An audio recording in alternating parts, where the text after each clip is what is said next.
Hello? Woot. Hi. Oops, that was the wrong one. I decided to do this setup today. Yeah. Oh, what did Dario call it? Cinema? Cinema mode?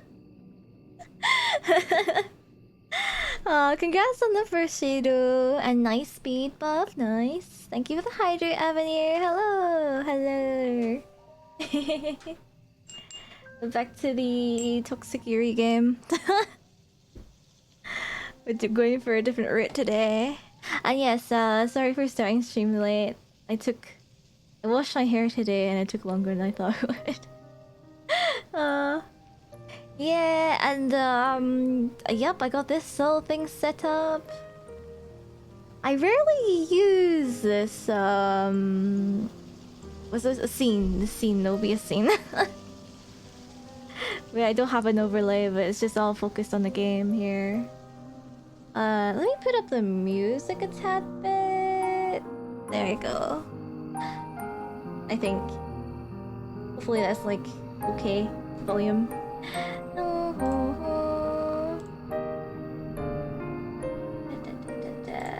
But yeah, I have my hood on today as well, right? I feel like it's fitting for games like these, or horror games in general, perhaps. I rarely use the hood up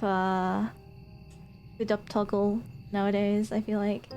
Looking for yanderes willingly. Well, I started playing this game and knowing that there's yandere girls, and that is what intrigued me, I think. So yeah. Hi indeed, hello. Oh, I know a star. Wait, is it an event thing? Oh. Wait, hold on, let me try and catch it then. What event is it? Yay!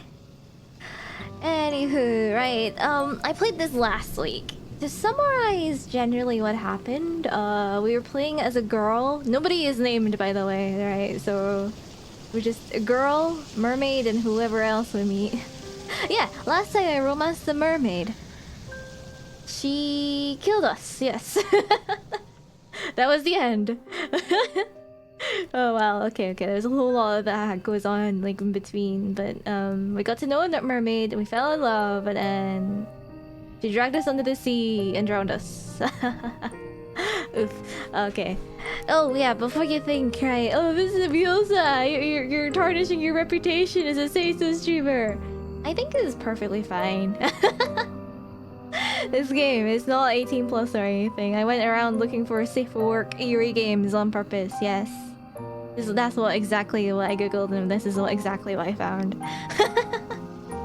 And yeah, on the last route, the mermaid did nothing. We didn't even get a kiss.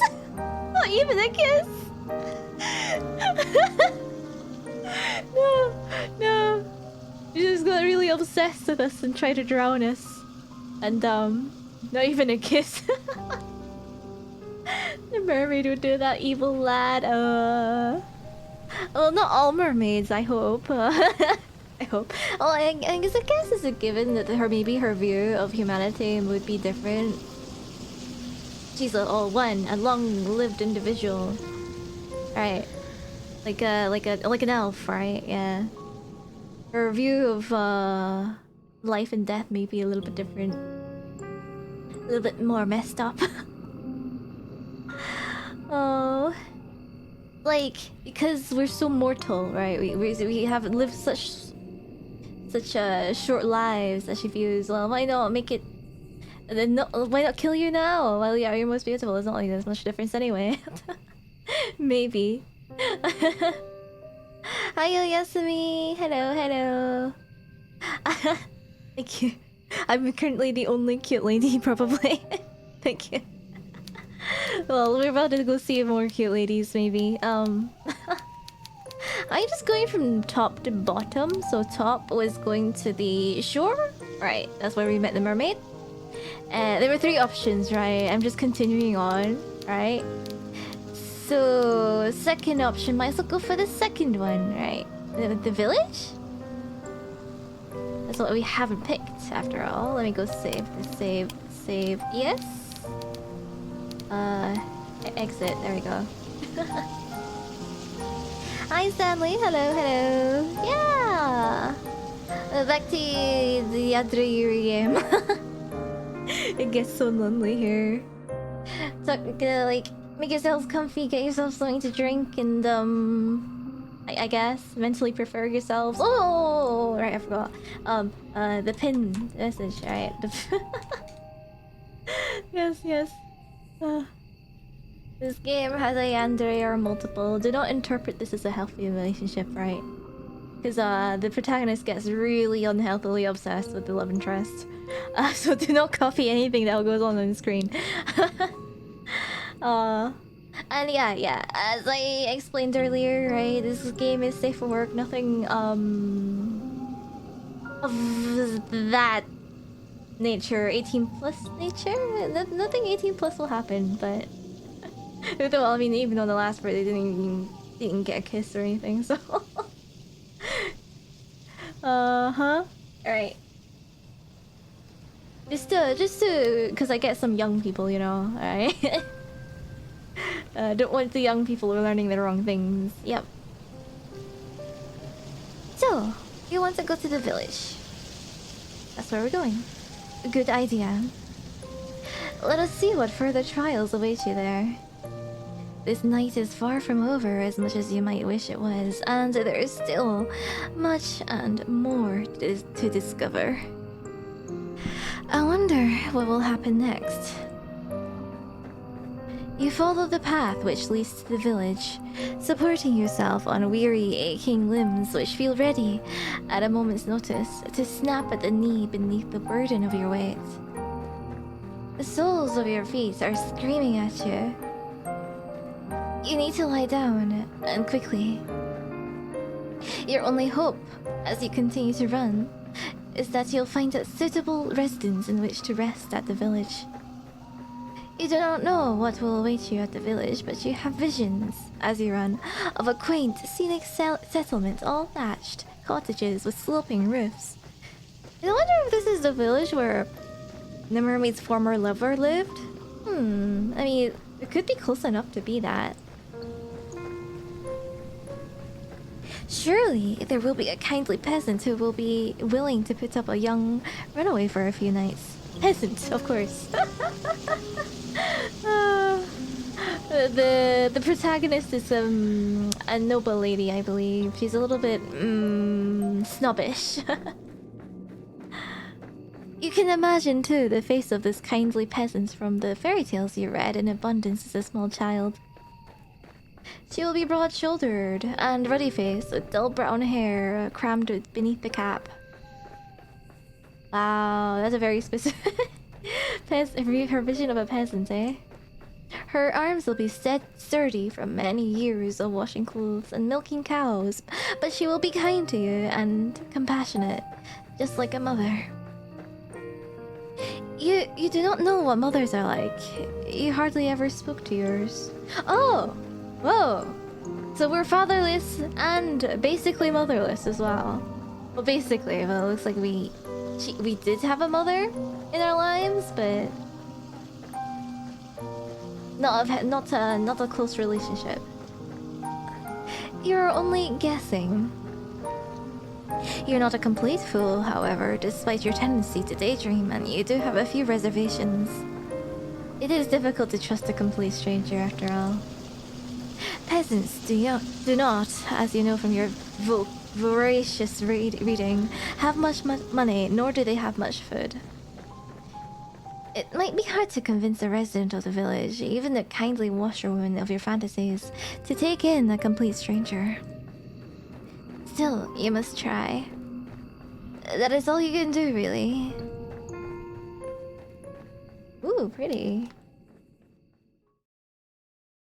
That's why I like Europe. It's like the visuals. Medieval vision. I mean, I think you rarely get to see these sort of houses in America and Indonesia even. It's just an aesthetic. So you run to the village. It takes some time before you finally emerge from the woods, but finally you manage it. How much time, you ask? I cannot answer that. Did I not say that time had begun to lose all its meaning? Deja vu. The forest is behind you now, at least, and all the awful nightmares which dwelt within it. It is still cold, though, and still foggy. It is still dark, too. The sun has yet to rise. You can see the moon more clearly now, though as it hangs above your head, round as any pearl or orb or crystal ball. The moonlight shines down upon the village, nestled among the hills like a diorama. Hope anew bubbles within you. You finally made it! Surely not, but your salvation awaits you. You follow the winding dirt path to the village, looking this way and that.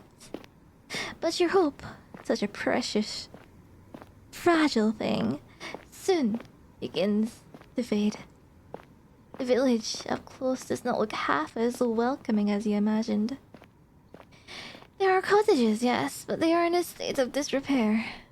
Abandoned in. There are holes in the roofs and holes in the windows. Most of the doors are tightly shut, but others are gaping open. The kitchens beyond them even darker than the night sky which shrouds you. That can be freaky. There are no lights on in any of the windows, and neither can you see any people. Insomniacs like you at them. You cannot hear anything, either beyond the sound of your own footsteps and the low mournful sighing of the wind. Wow, the personification used here is so clever. Ah! The village is quite quiet, eerily so. It is immediately obvious, even to a naive girl such as yourself, that something terrible must have befallen this village. You know before you try your luck at one of the houses that nobody will answer you. There will be no kindly red-armed washerwoman to welcome you here, no matter how much you wish for it. But that does not stop you from wishing regardless. Your knuckles rap smartly against the wooden door. Your efforts soon prove, however, to be in vain. There is nobody here to hear your entreaties. How very sad. You try another door, then another, but the result is the same regardless of how many doors you rap upon. Nobody answers you. How could they? There is nobody there. Once again, you have found yourself all alone. This narrator is quite mean.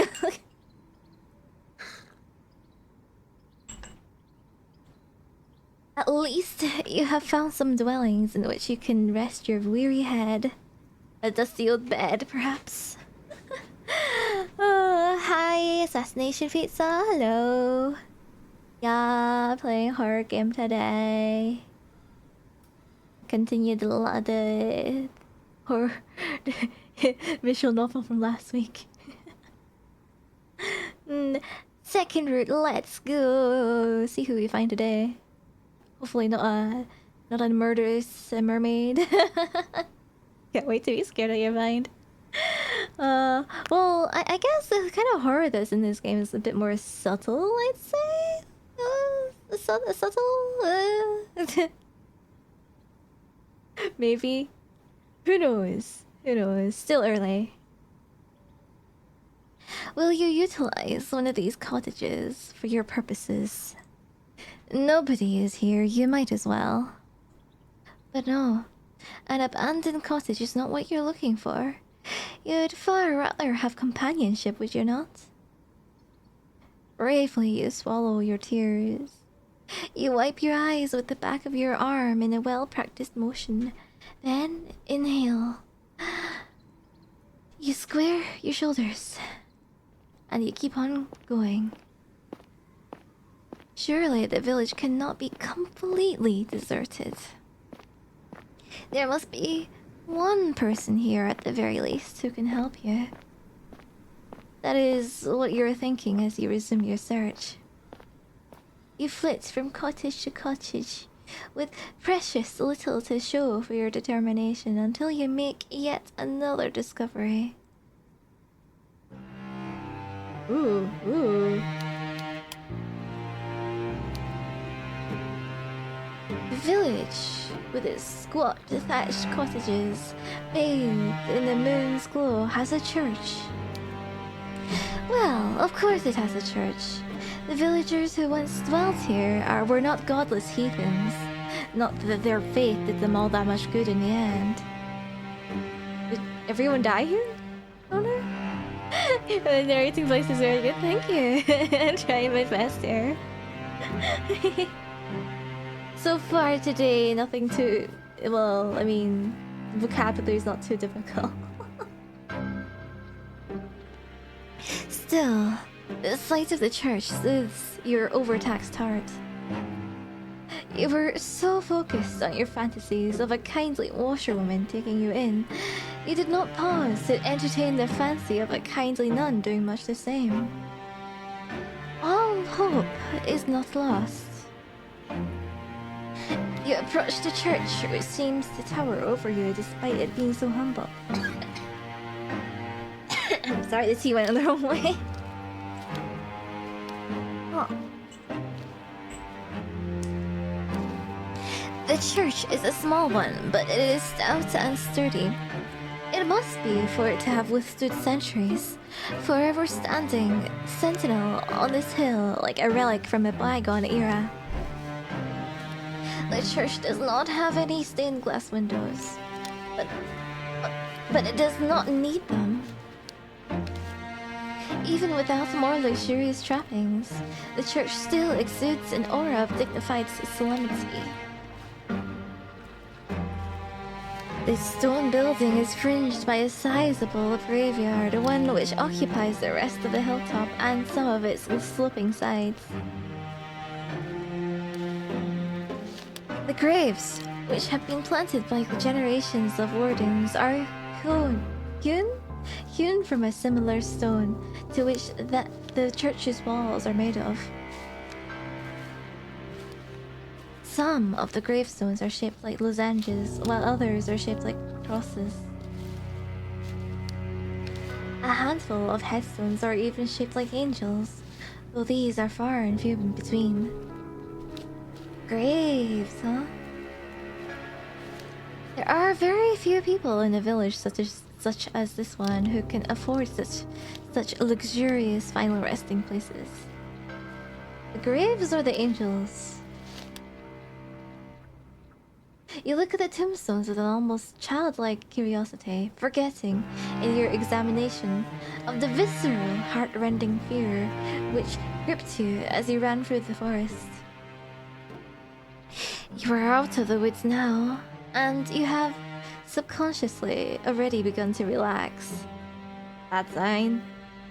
You try to read the names hewn into the myriad tombstones, but it is dark and you are tired. And some of these graves are very, very old indeed. Hi Ariel, thank you for the head pat. We're on the second route today. We've come across a graveyard in a village. Thank you for the 33 month sub. Thank you. 33. Oh my god, that sounds like a long time. I've been streaming for that long. Oh wow. Hope you had a good day today though. It's a long time, that is. So basically it'd be 34 months, right? Because I got affiliate after a month. 33. 34. Ariel the goat. Yeah, she was the first subber. No, wait, no. I believe second? Were you the first or the second? I think there was someone who was like, yeah, I claim first sub or something. I can't remember if that was... Or was it Bits? I can't remember. So both of you, yeah, both of you are very important people.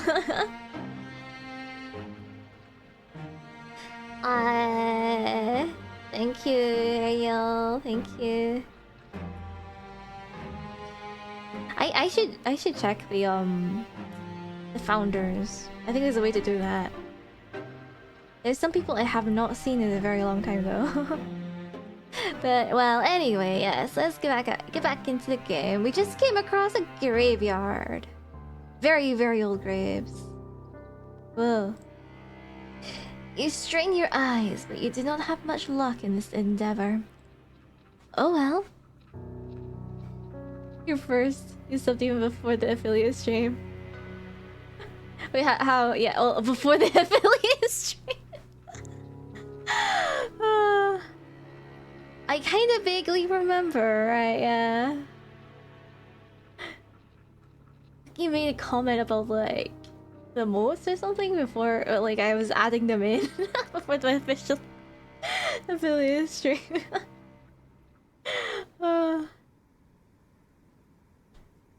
Thank you. It's the point I was setting up with me. You remember that? I can't remember clearly anymore.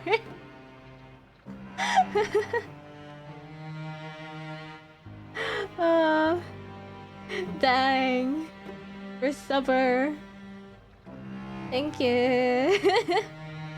Wait, let's see. I have like 2 years something sub badge. I should add another. I don't know what though.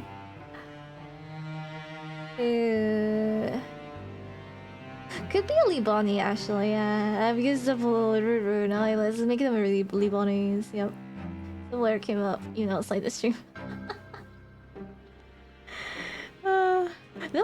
Did I have that mod? I don't know. I can't remember.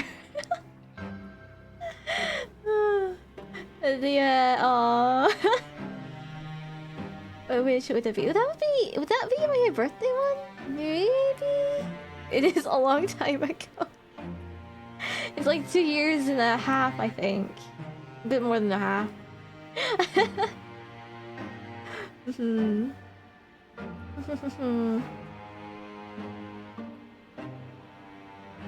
Such superfluous. Superfluous? Is that how to pronounce it? Details are not important.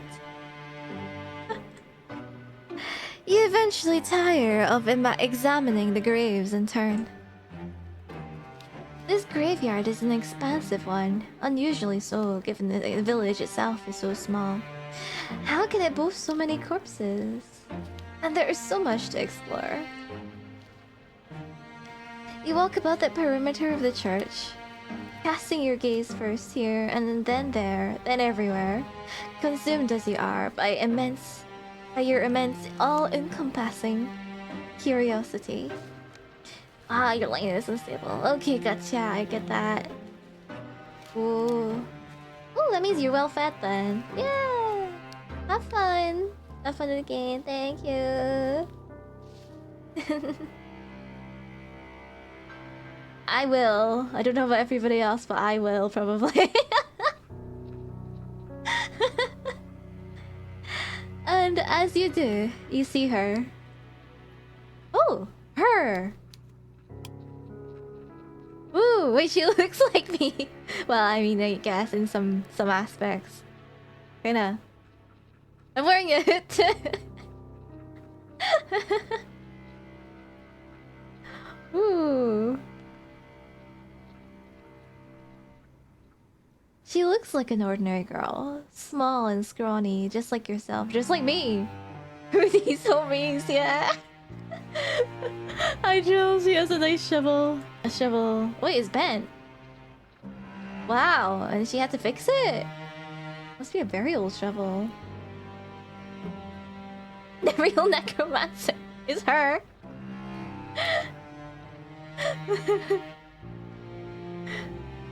Hello, we're doing well, thank you. Yeah. Reverse me. Well, me, romancing myself? Wait. No, but she's probably gonna be a yandere, just like the other girl, the other mermaid, maybe. I mean, the title is, I guess, so lonely here. She's probably a lonely girl. And the colors are inversed. You think? I mean, yeah, I did have like mostly green, mostly white, right? Kinda. She has black. Oh wait, she does have bones. She has bones in her design. Oh, like on the hood, the arm part, and like the sleeve. Oh, and then like the collar as well. She could be a necromancer. She is much more than her unremarkable appearance might suggest. For some moments, you observe her, hiding all the while in the shadow cast by the church, like a furtive lizard clinging against a rocky edifice to shroud itself from the sun. There is no sunlight, though, here. There is only the night sky, and the stars, and the moon. Beneath the moon's light, a silvery implement the girl is clutching shimmers. It takes you a few moments to see what it is that the girl is clutching in her hands. It is not until you see her manipulate it, its sharp edge biting into the earth, that you understand. It is a shovel. This girl is standing in an isolated corner of the churchyard late at night, and she is digging a grave. Well, I suppose she could always be digging a hole for the sake of it, but her work seems much too precise for this to be the result of a mere whimsy.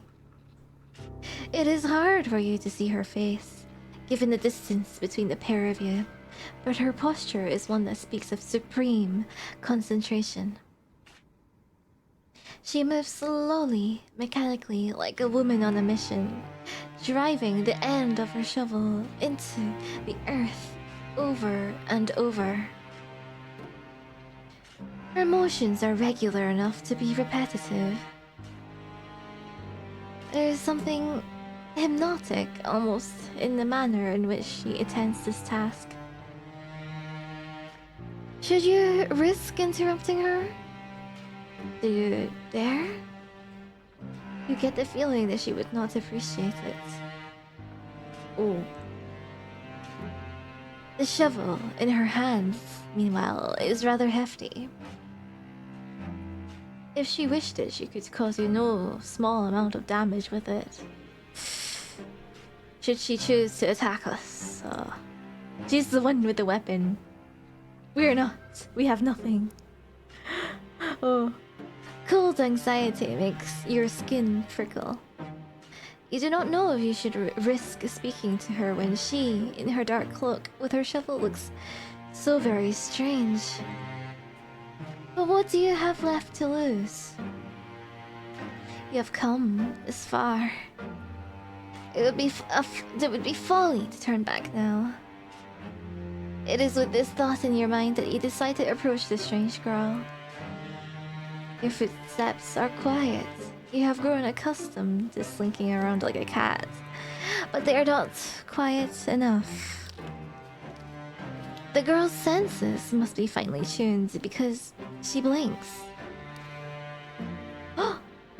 Then she turns. Your eyes meet, and once they do, you feel your breath catch in your throat.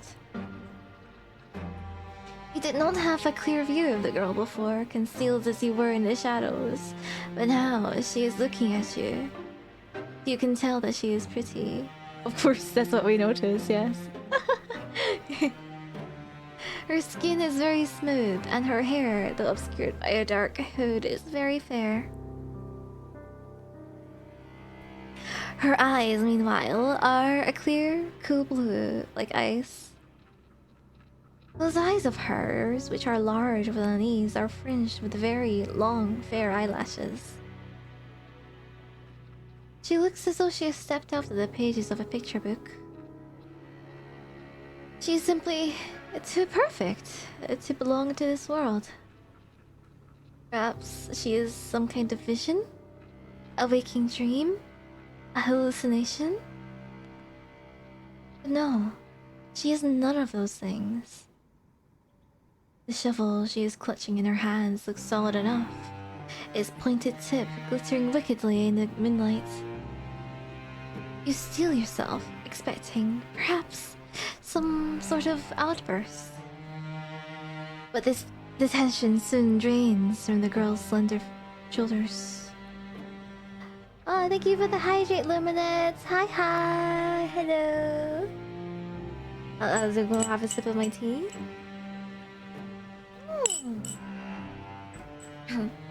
How are you? Welcome in! I'm just over here playing a Yuri visual novel. With, well, probably a yandere. What a title! What's new? Not a lie, right? Not a lie. I'm trying to pick up yandere girls. Hey there. While trying not to die, but we probably will die today. Hi Lucretia, hello. Yeah. How am I? Doing good. Hope you're having a lovely Monday. Hope you had your meals and kept yourself healthy, guys. Yeah, well, this is safe for work though, right? Just, well, kinda as safe for work as it can get if this girl's trying to kill you, but, well. Yeah, a busy day today, yes. It was a bit late to stream because I spent extra time washing my hair. I kinda regret having long hair sometimes because it takes a lot of time to wash it, but well. Well, maybe one of these days I can get short hair like this girl over here. Maybe. Indeed, yeah. Long hair is a pain, it's heavy, it takes a long time to dry. Although, there's a lot of potential for cool hairstyles, so... Short hair is light, cool, and easy to take care of. I get the benefits. I get the benefits of both. I've had both, right? Long hair and short hair before. But yeah, maybe idea for another model. I have been thinking of a necromancer outfit, and it might look a bit similar to this. Maybe. Oh wow, there's even bones on her dress. What is this? Pretty clever. I like her design.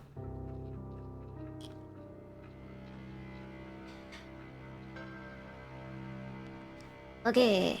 Her fingers, which once were gripping the handle of her shovel tightly, relax. First meeting. Ooh. Her lips curve upwards at the edges. Oh, she's smiling at us. Oh, pretty. She is smiling, and what a smile it is. It is transformative. When she smiles, she looks radiant, angelic almost. Hers is a smile that is so suffused with light that your eyes begin to prickle from it. Do we not get smiled at often or something? You are so relieved you almost feel as if you would cry. It would not be the first time you have wept during this night, and neither would it be too surprising if you did. Or the protagonist has been through some things. Aww. You've been through a lot. You must be exhausted. The girl holding the shovel seems to realize this because she bridges the distance between you cautiously, as one might approach a skittish cat. When you just really... She smiles at you and you burst in tears, I wonder what her reaction really is, huh? Then she says in a rough voice, which does not match her dainty appearance, "Well, she does live in a rural village. What were you expecting?" Oh, so... Last week we romanced a mermaid who spoke in a very sort of formal, posh voice, and now I guess she's a bit country? Or what would be country though?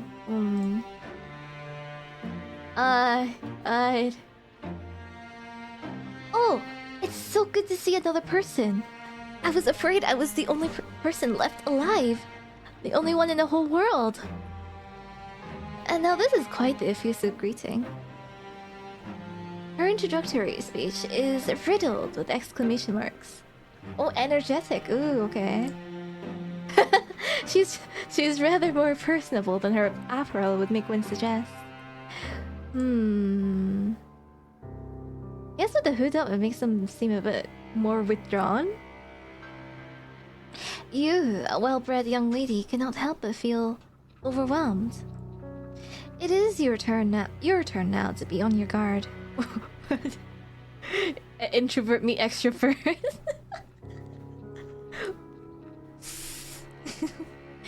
Anxiously, you observe the girl with the shovel and you ask her what she means. What happened? Oh, do you not know? There is an awful lot that you do not know. So much, in fact, that it would fill the whole encyclopedia. No, a whole library. You shake your head, ashamed at your ignorance, and the girl frowns. You mustn't be around from these parts. I guess I should have known. This village is a small one, and everyone knows everyone else. Wait, is there anybody else? The girl's expression falls. At least they used to, back when there was still people to know. That ain't the case now, though.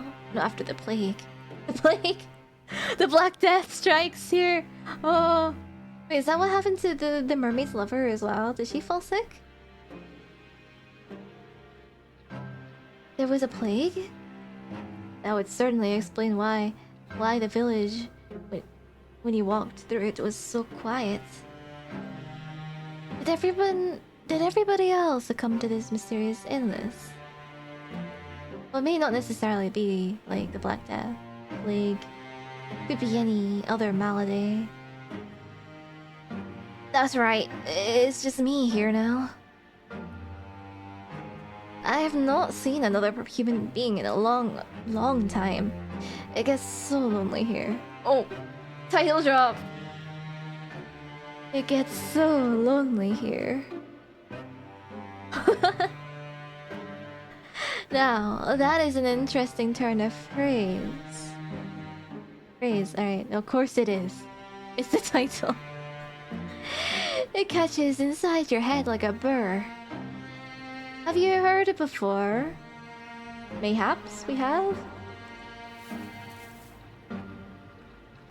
You do not have much time to ponder this, however, because the girl takes a step towards you.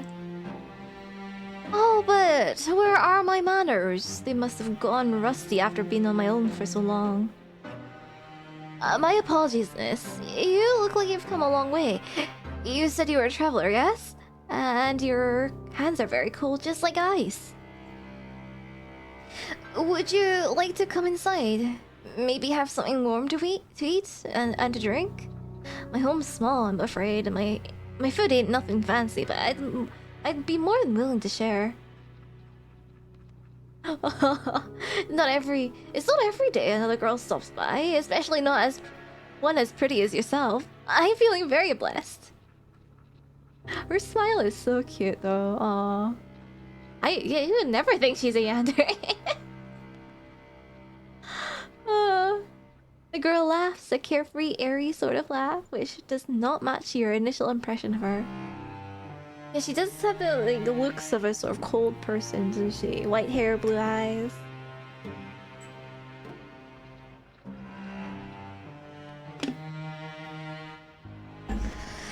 You thought when you saw her among the graves that she would be more distant somehow, and more mysterious. Perhaps you're mixing her up with somebody else. Ooh. With somebody else? Eh? Is there someone we know who's like her? You're still unsure if you can trust this girl, but her invitation is an appealing one. Well, we need to take refuge somewhere, right? It is much more appealing, certainly, than spending the night outdoors in the cold kipping on the graves. What are you, a romantic poet? Well, we kinda are. Please. You make a show of pondering the girl's invitation at the very least. You do not want to appear too eager, but your acquiescence is, alas, an inevitably, inevitably, ability? Oh my god, this I don't say this word very often. Inevitability. Why would you ever refuse her? She is the first friendly face you have seen all night. Without her, you would be all alone. So you're not the only one who struggles with that word. Long words. Oh no. Well, I can read it and sort of say it in my mind, but saying it out loud is different.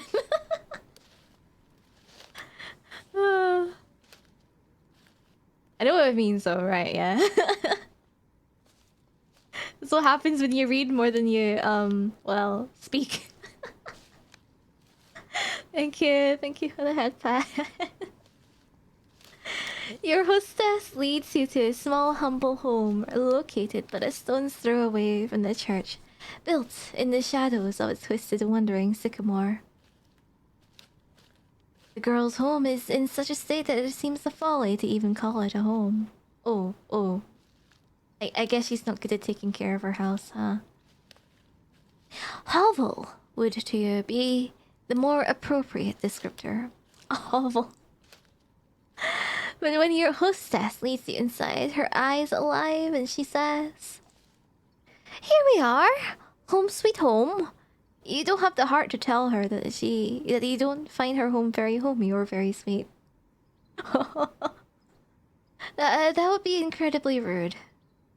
Well, since she's like a host, being a host, like yeah, welcoming us to her house for free, essentially. As a guest, you ought to be more appreciative. Half-heartedly, you look around your newfound surroundings. This is her house, huh? Actually, it doesn't look as bad as she described. I feel like there's a lot of wood and things. The protagonist is just very, spoiled. She's a noble girl. The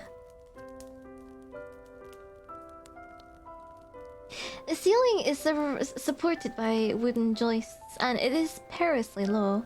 Not so much that you're in danger of bumping your head, but just enough to feel claustrophobic. There is a fire in a corner, though it is not consigned to a grave. Great, sorry. Bleh. The fire, instead, is blazing in the open. A circle of logs set alight like a scene from a witch's kitchen. Oh, it sounds pretty comfy, honestly. Above the fire hangs a silvery pot, suspended from one of the wooden eaves. Other objects of interest are hung from the eaves. Iron implements that you take to be cooking utensils, various herbs, and strips of meat left to cure. Oh, so she's not starving all by herself in the village at least. She knows how to hunt. The smell of cooking fills the air, mingled with the sharp, sour scent of unwashed bodies. What? Oh, right, she was digging, right? She probably sweated a bit. And we were just running through the forest as well. We probably are stinky and sweaty. How, you wonder, does your hostess clean herself? Wait, does she? Oh yeah, there shouldn't be a bathroom, right? In a medieval sort of like a house. You do not see a bathtub anywhere. Maybe a river? Perhaps she does not possess one. The girl's home is unremarkable in every regard, but it is, you suppose, better than nothing. At least there's a roof over your head and food to put in your belly. Hood down! Oh, wait, is it like her cloak off? The girl looks to the pot, suspended over the fire, which she gives a stir with a ladle. Are those hourglasses actually on her hair? Or her, like, hair clip? That's cool. Hourglasses, huh? Then she brings the ladle to her lips to taste whatever concoction she has brewing within it. You can only hope that she is not like the weird sisters from that famous play, brewing a broth with fenny snake fillets. Snake, hey? I mean, can you be picky though? Sometimes you just gotta take what you can get, no? Yes, I think this is just about done, the girl says to nobody in particular. She sets the ladle down back into the pot, then looks to you and smiles. Do you want something? It looks as though you've come quite the long way and you must be hungry. These words are like music to your ears, even more divine than the trumpets of God's most loyal angels. You're so hungry you could eat a horse. And even a snake, maybe. Not that there are any horses in the immediate vicinity. You express your interest to your hostess, who smiles in response. I thought you'd like the sound of that. Just give me a few seconds.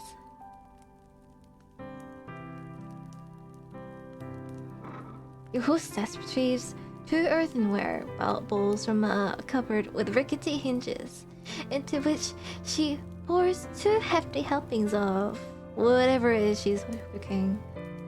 I hope it's not people. wait, well, surely it isn't people. Like cannibalism, I know is in one of the warnings, but she serves with bread, which is so hefty that it could be used as a murder weapon. Ah, the typical French baguette. Maybe. Well, it's not much, I'm afraid. It's only soup and bread. It should take the edge off your appetite, though. Aw. Well, to be fair, right, the simplest bread you can make, right, it's with the flour and water. And that's not very soft. You can make soft bread by adding in some element of milk or butter, but that's obviously not easy to get when you're living in a village all by yourself.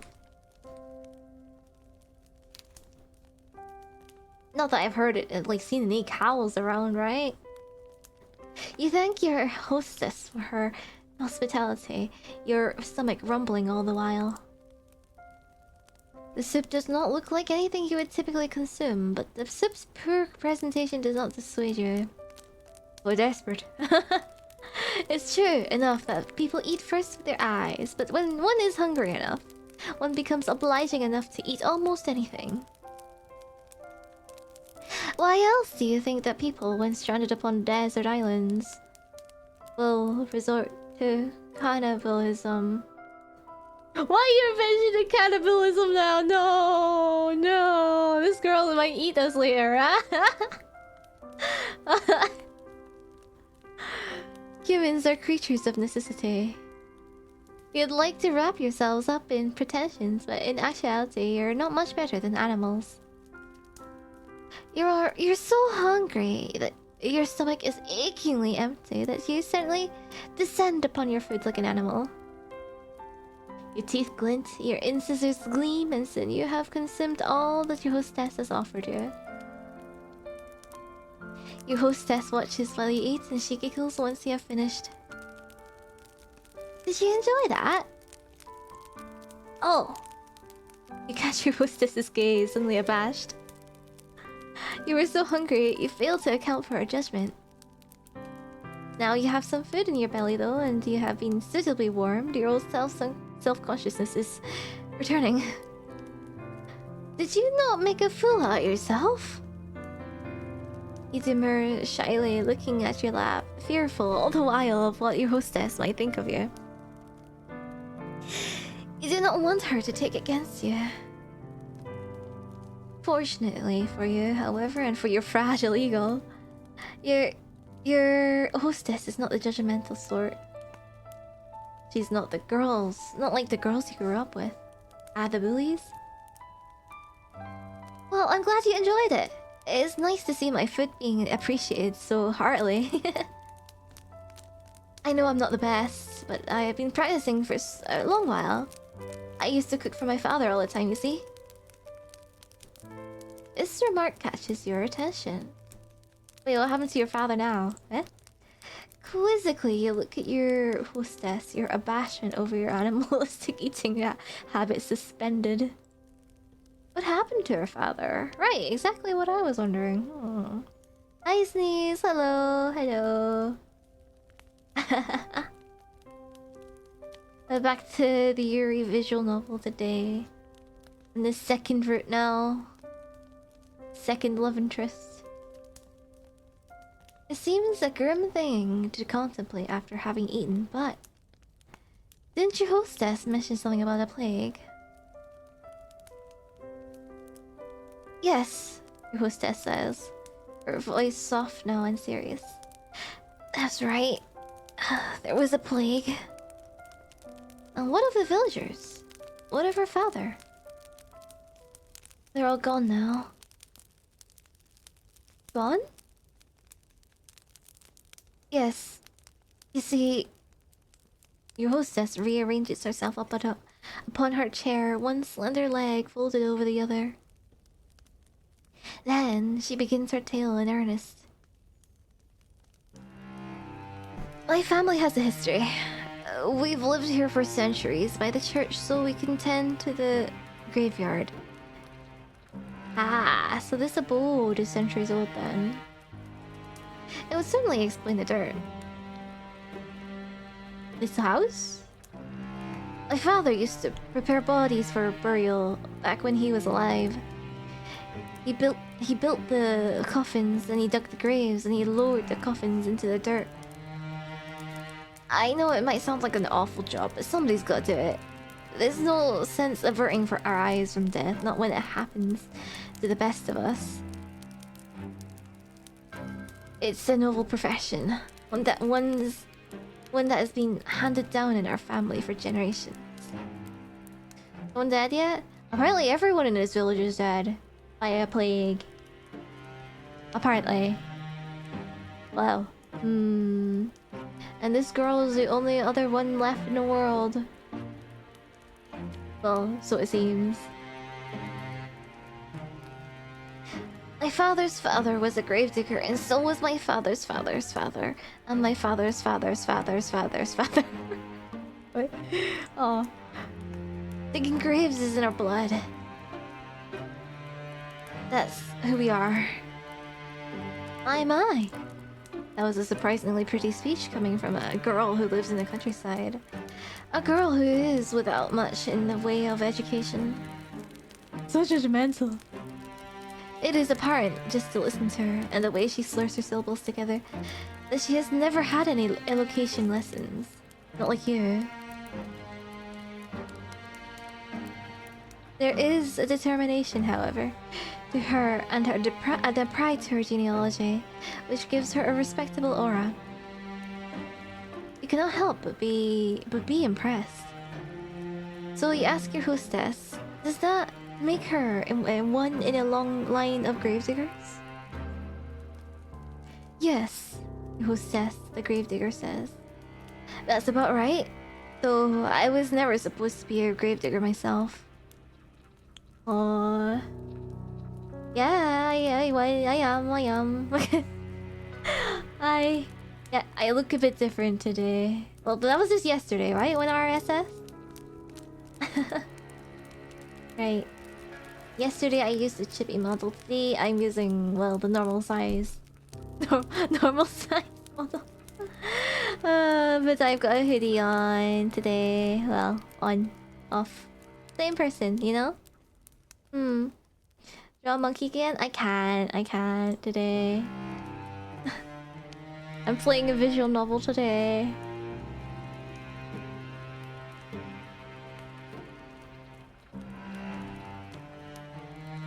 Probably would have if I were on the... if this were an art stream, but today we're romancing women.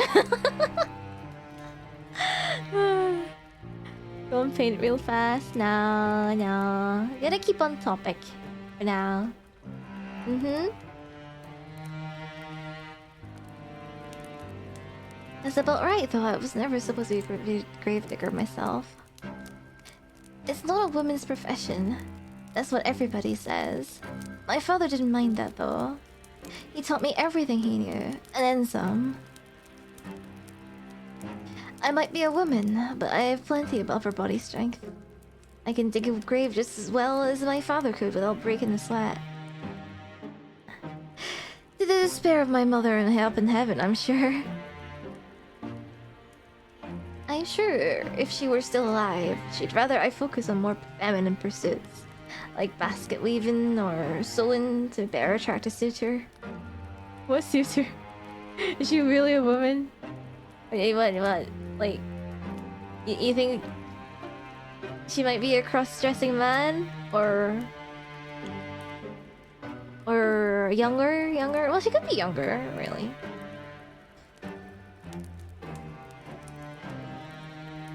But, I'm pretty sure she's female. Okay. She's female. Because this would be the girl's love story if either any of a guy, you know.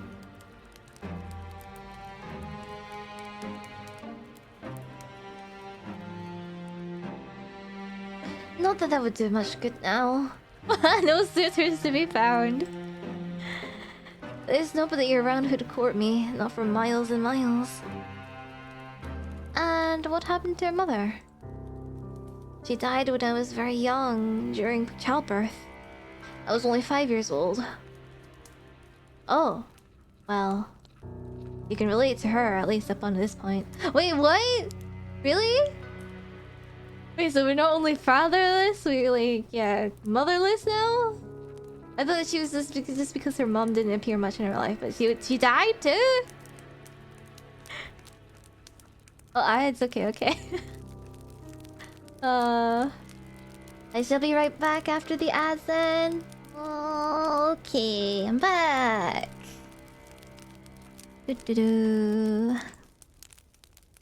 Let's continue with the story. Whoa, yeah. You relate to her at least upon this point. Your parents are not dead, at least not as far as you're aware, but you have not seen them in an awfully long time. Oh, what? Really? They sent you away as soon as you were old enough, and they never once bothered to check up on you. For many years, there have been no letters, nor any visits. So not only are we lesbian, we're also like, well, not that it's a bad thing, but we're friendless and we're like basically parentless as well. Little things that we find out about the protagonist, huh? We're bullied too. You offer the gravedigger your condolences. You don't know if they will help, but you feel like you cannot say nothing. That would seem heartless. The gravedigger, however, does not seem too upset by this turn of events because she smiles, albeit somberly. It's alright. It was ages ago. I don't remember her too well, and I've never really had the luxury of sitting around feeling sorry for myself. I've had too much work to do. Around the house, you ask? That too. I was the oldest child, so it was my job, after my parents died, to manage the sweeping and the cooking. Oh, and looking after all my siblings too. You had siblings? Oh. You blink, intrigued, then glance about to your hostess's humble lodgings. You do not see any siblings in the immediate vicinity. Oh, where could they be? The gravedigger must have noticed your roving eyes. You're not exactly subtle, because she shakes her head. I had siblings, 2 younger brothers. They're both gone now.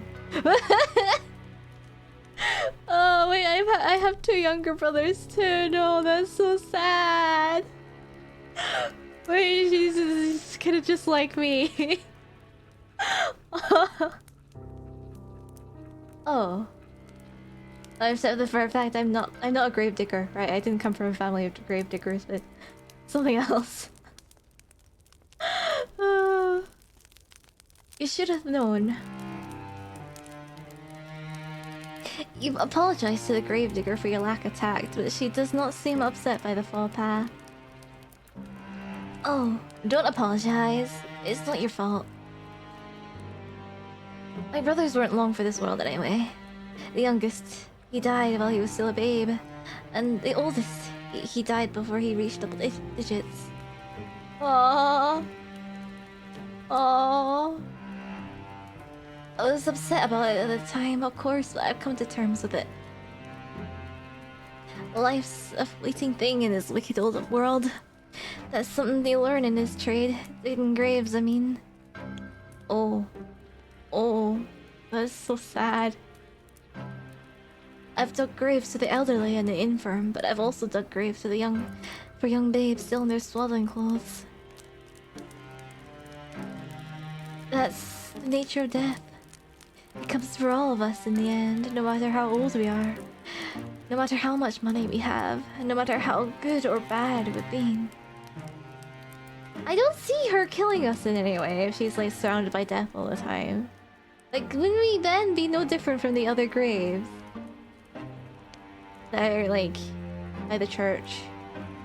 Wouldn't she at least want one person around to be alive? It's the great equalizer. Or so I've heard. A chill creeps down your spine as you listen to your hostess's speech.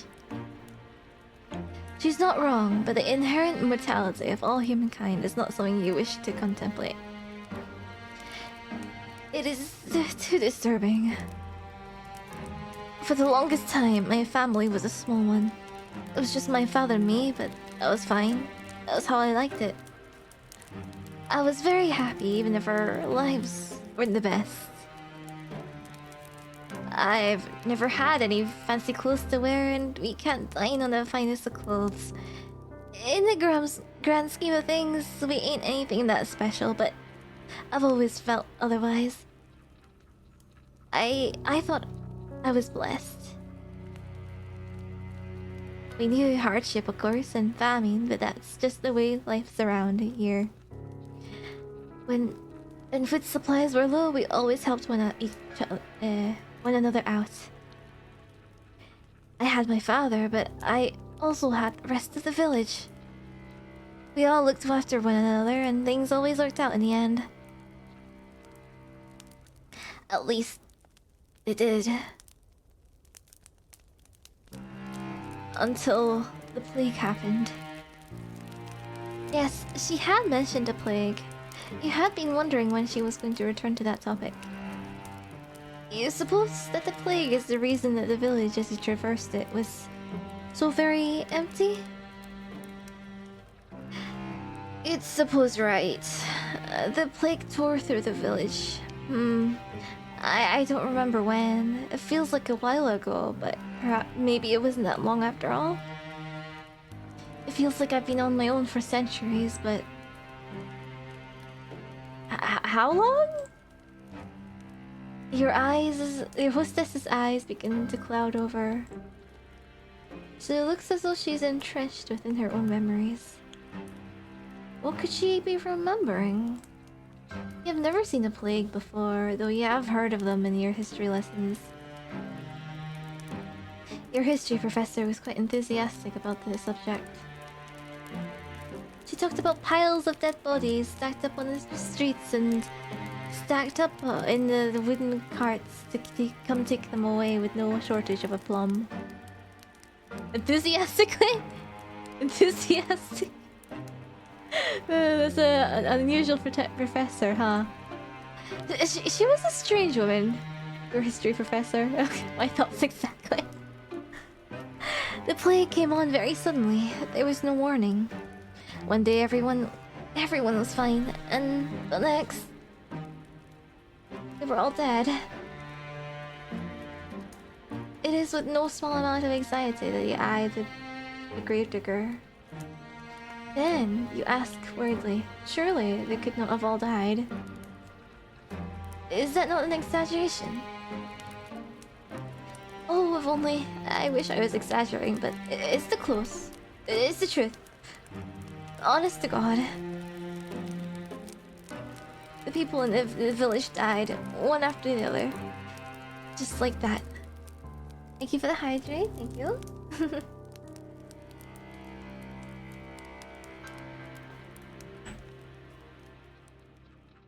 Yeah, I'm reading a lot. I saw what the plague does to people firsthand. My father was one of the first people who caught it. I think one of the bodies which came through that we buried must have had it. Oh. Oh, that's... Oh. Her father? Not that I know for certain, I'm just guessing. Still. My father didn't have an easy time of it. His skin turned all grey and clammy and he complained of a horrible fever. There were night sweats and stomach cramps. And then there were the boils. What were the symptoms of the Black Death again? Was it this one? The boils? Pustules. They were the size of eggs and they were full of pus. When they burst, it stunk. The whole house was full of it. The stink of death. Ah. The wise woman of the village came to see if she could be of any use, but it was no good. My father is far too gone already. She took one look at him, lying on his deathbed, and she shook her head. She said she didn't want to get any closer. I can't say I blame her. It was a ghastly sight. I didn't appreciate it at the time, though. It felt like she was turning her back on us. I wished her ill. I remember that after she left. Until a few days passed, and she fell sick too. Then I felt bad for cursing her. I couldn't help but worry as if it was all my fault. It's silly, I know, but... The gravedigger closes her eyes.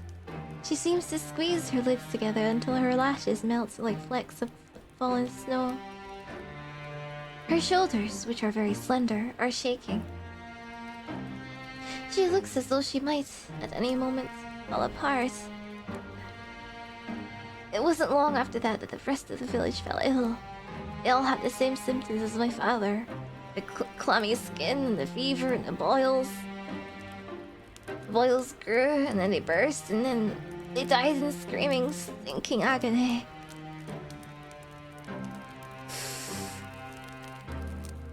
My father died too, only 3 days after he fell ill, but I think even that was 3 days too many.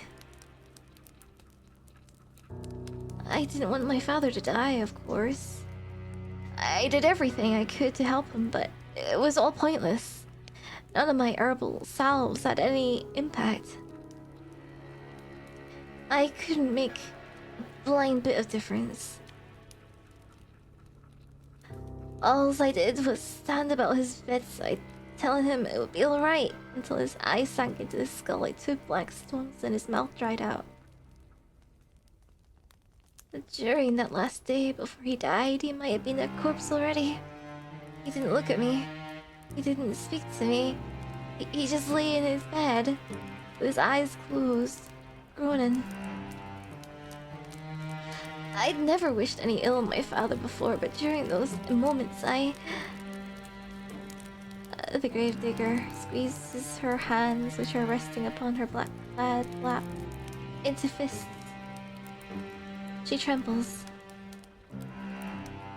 Then, in a voice throbbing with awful emotion, she says, I wish he'd just died to put him out of his misery. Well, based on her anecdote, it does not sound as like she had overly long to wait. I wonder if she would consider that a silver lining? No, perhaps not. The gravedigger is still shaking. I wonder if she had like some sort of immunity to it and for her to have survived even living so close to a victim. She will not cry, will she? You hope not. I'll quickly look at the gravedigger. You're not sure how to soothe her, but you know that you must make some sort of effort, even if it's a token one.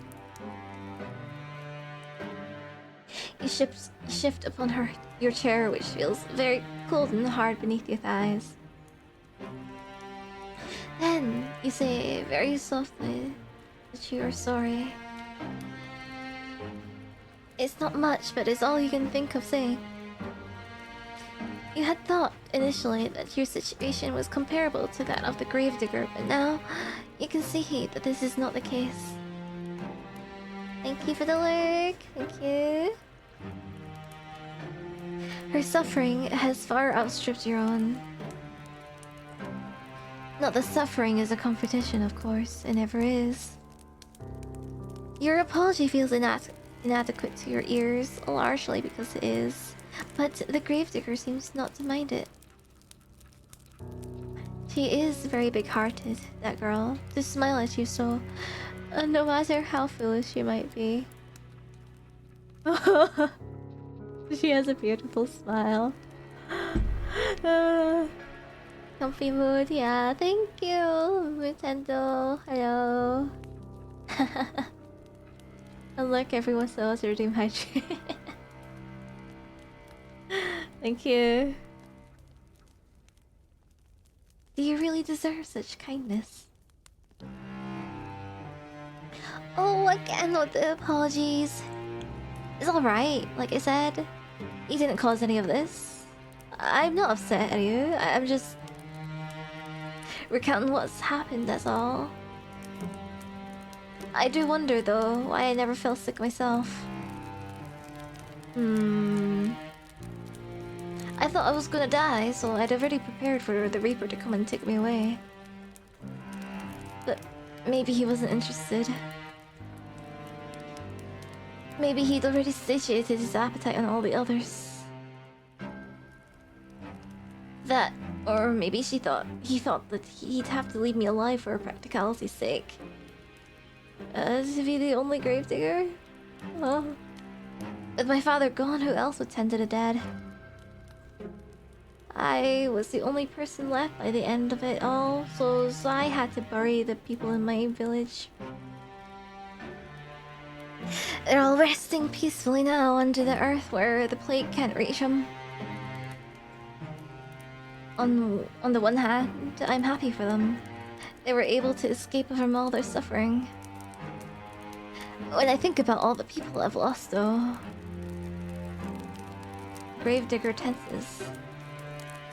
Then she sniffs. Oh, and I think about the kindly washerwoman who helped me scrub the mud and the dirt from my clothes. Aha! So this village did have its fair share of washerwomen after all. It seems that your earlier insistence upon this particular point was not without merit. Odd thing to be, like, happy about, I suppose. And the handsome young farmhands who used to flirt with me. Is she bi? The priest who preached at the church, who told us wonderful tales of paradise, and the children who skip stones on the lake and play hopscotch on the streets. I can't help but feel so lonely.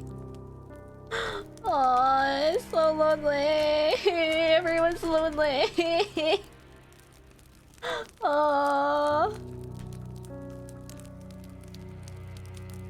The gravedigger's eyes begin to shine once she has finished her address with tears, but she does not let them fall.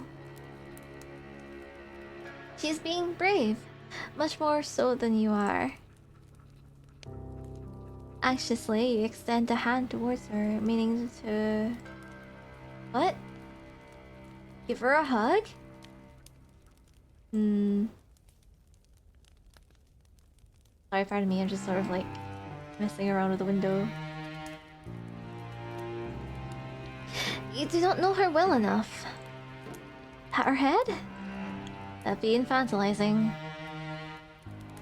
Squeeze her hand? Perhaps that could be misconstrued as a more romantic overture, and that would be the last thing you want. You endured more than your fair share of teasing over that. Oh. No, people teased her over liking girls.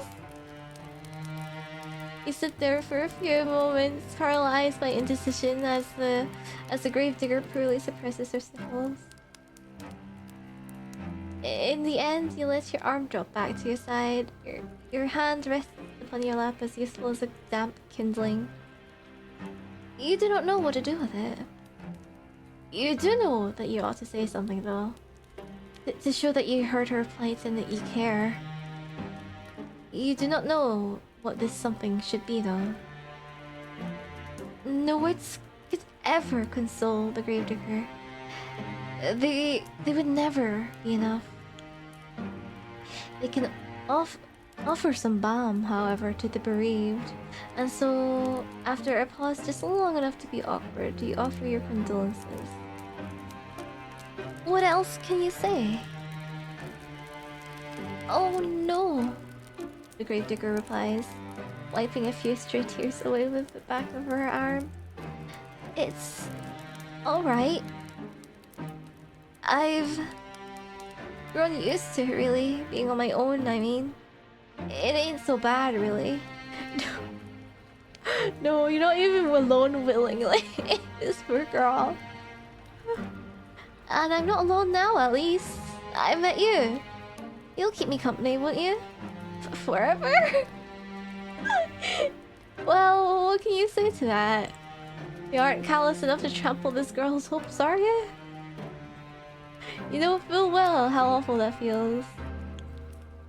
You can do nothing but nod. A response which makes this girl smile more widely still. Okay, I can see her becoming yandere. Just because we're the only people around us alive.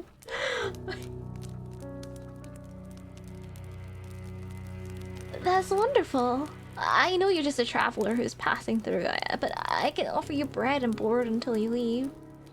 Oh. At least she's willing to let us leave, apparently. I have food enough and a spare bedroom. I can make it up for you right now. You must be tired after your long journey. Just give me a moment. The gravedigger rises to her feet in a flurry of excitement, then retreats. That's cute though. You watch as she departs, a little too eager to please and frown. The girl's home is a small, humble one with a low ceiling and slanted walls. You cannot imagine such a small dwelling possessing a spare bedroom. Well, she used to live with her dad at the very least, and two brothers, so... probably at least more than one bed. This so-called spare bedroom is, in all likelihood, the room her father slept in before the plague carried him off. Ah. You do not think you would much like to spend the night in the room of a dead man, but what choice do you have? You're tired, wretchedly so.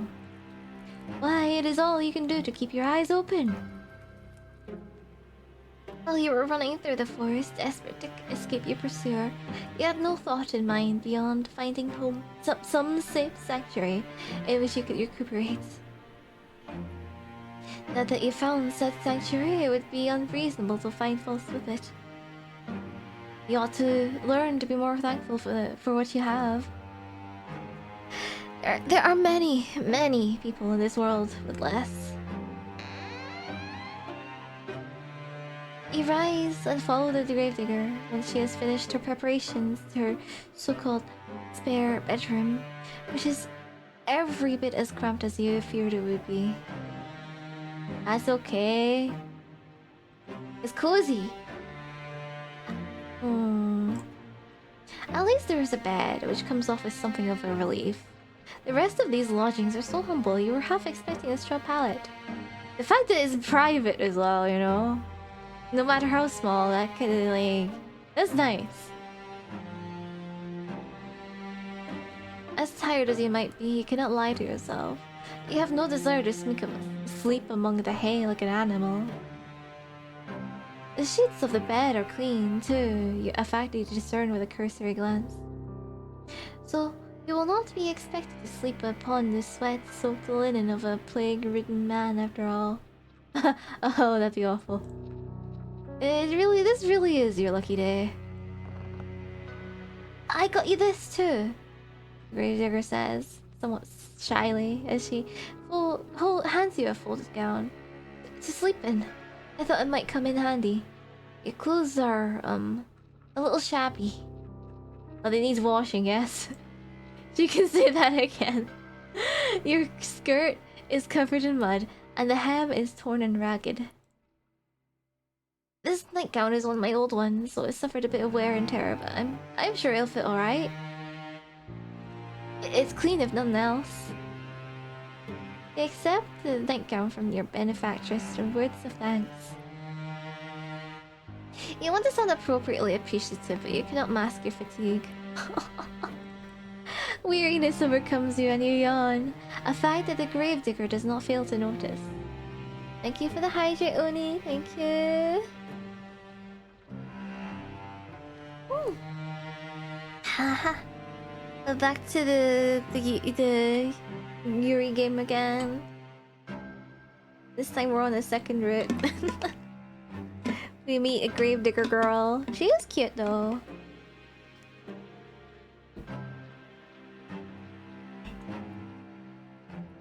Oh, begging your pardon. I didn't mean to keep you. I'll be making myself scarce, but if you need anything though, don't hesitate to ask. I'll be happy to help. The Gravedigger bows her head to you like a drudge and hurries off, closing the door behind her with a thud. Tired though as you are, you soon find that you rather miss your hostess's company. In the face of her good-natured smiles, you could almost forget all the hardships you have hitherto endured. In her absence, however, your lodgings feel almost unbearably cold and inhospitable. Wow. You suppress a shudder, then unclothe yourself. You work as quickly as you are able, but your fingers are cold, and they fumble with the buttons of your blouse. It takes you more time than you would like to complete this endeavor, but you soon have your shirt and your skirt dispensed with. You're too tired to fold them neatly, so you do not bother to fold them at all. Instead, you cast them carelessly upon the floor, as defiant as a sulky child, then pull on your new nightgown. Your hostess's earlier warnings were apt enough. It is quite worn, but it fits well enough. As long as it covers and keeps you warmish. It's more comfortable, at least, than your old uniform. Yeah, that's the point of a nightgown. Eh? You have endured worse. Newly dressed and ready for bed, you loosen your hair from your braids and settle down among the sheets. It is with a sigh you extinguish the weakly flickering of candlelight which burns on your bedside, with another sigh, and with another sigh, that you lay your bed down upon your pillow. Though physically exhausted, you have to wonder whether you will be able to sleep at all. You can recall your previous dash through the forest in such vivid detail that your heart is still pounding. The fear is yet to leave you. Perhaps it will never leave you. Your terror was such, it almost feels as though it has suffused itself into your bones, into your very being. But your exhaustion is greater than your worldly anxieties, and soon it claims you. Your eyelids fall shut and your breathing inevitably begins to even out. It is not long until you are spiraling through a dark, deep abyss, lost in Morpheus's kingdom. But your sleep, despite your wearied state, is not as restorative as you had hoped. Your imagination has always been overactive. Even at the conservatoire, you were frequently beset by dreams of the most vivid nature. The dreams that you have this night, lying beneath unfamiliar sheets upon an unfamiliar bed, are no less intense than usual. In your dreams, you are back at the conservatoire, the place where the adventure years began. You're wearing the crisp white blouse that you once discarded in your grey, unremarkable skirt. Your hair is tied in braids, and your eyes are downturned, forever focused upon your feet. You tried not to look at your classmates, and you thought to yourself, unfortunate if they did not look at you in return. You did not want anybody to notice you. Until that awful winter, that is, where everybody stopped paying attention to you for good. Nobody tried to trip you when you walked past them in the hallways. Nobody, in fact, as much as glanced at you. All of a sudden, there were no malicious whispers, no wicked laughter, no pulled hair, and no thrown objects. You were giddy with relief at first over this newfound means of tormenting you that your classmates had devised. But this little game, of complete and utter disregard, continued on and on and on, as the days grew shorter and the nights grew longer. You'd end up feeling very, very lonely, right? As the time passed, you began to fret as to the state of your own corporeality. Could anybody still see you? Did you even exist at all? Then, at long last, you found it, quite by accident, the source of all your woes. One of the girls had erected it in the forest through which you were sometimes bidden to jog for PE class, beneath the shade cast by an old oak tree. It was a makeshift tombstone, a small meager monument made of stone, upon which one of your classmates put a name. Your name. That is so cruel. You knew at once as you stood there, standing beneath the shade of that ancient tree, that this was the reason behind your classmate's silence. What happened to the Wednesday stream? Oh, right. Things have got moved around and I figured I'd squeeze in one last stream before putting it off till Thursday. Hi Glaceon, yes, good evening. Yeah, no stream Tuesday, Wednesday.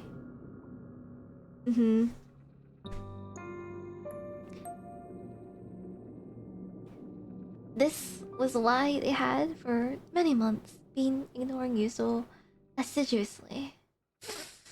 Aww. They had buried you. Well, in their mind, you still actually existed, right? It's just a terrible form of bullying. In their hearts, you had already died. Oh, and she didn't really have anybody around, did she? Oh, her parents ignored her, and she must have felt so lonely. Oh yeah, Glacio, I'm playing the horror visual novel from last week. Yep, continuing. This is the second writ. Your eerie dreams notwithstanding, you sleep more comfortably than you anticipated. When you awake the following morning to the sweet chirping of birdsong, you feel well rested, albeit woozy.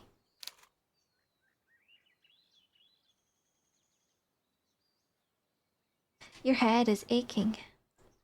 It is nothing, however, that a cup of hot tea cannot fix. Oh, the house and during the day. You stumble into the kitchen in your night clothes, your hair loose and your feet bare, and the gravedigger turns to you. Also, about the nightmare, right? It's pretty interesting that they parallel the girl that we're romancing on the route. Because last time, since we were romancing a mermaid who eventually drowns you, right? We fell into a fountain while being bullied by girls. And in this route, I guess, the girls have pretended you were dead. Dug a grave for you. Erected a tombstone. That's so cruel. Wait. You said, wait, did I read this? Stumble into the kitchen with in your night clothes, your hair loose and your feet bare, and the graveyard turns to you. Oh, wait. Our clothes during the day. It's more bright. She looks at your face, which is pasty, and your under eyes, which are dark, and exclaims in the manner of one accustomed to solving problems, not complaining about them. Oh, you look awful. I think you need something warm to drink and maybe something to eat too. Let me get started on breakfast. And that is exactly what she does. You get started on breakfast, which proves to be quite a simple affair. Nothing like the luxurious food you were accustomed to in your past life. The bread is hard enough to break your teeth on, and the cheese is a bit too strong. Where did she get cheese? Are there cows? Is this her last remaining cheese? Did she do all the milking too? All the farm stuff? It is food all the same though, and you do not complain. Your stomach was beginning to grumble. The tea's inoffensive at least, and you drink it gratefully. Vegan cheese, possibly? I heard there's like a variant you can make by, well, through mushrooms.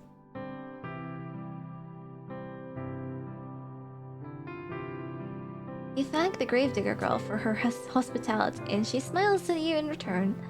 A sunny smile, like a field of blooming bellflowers. Her smile really is cute though.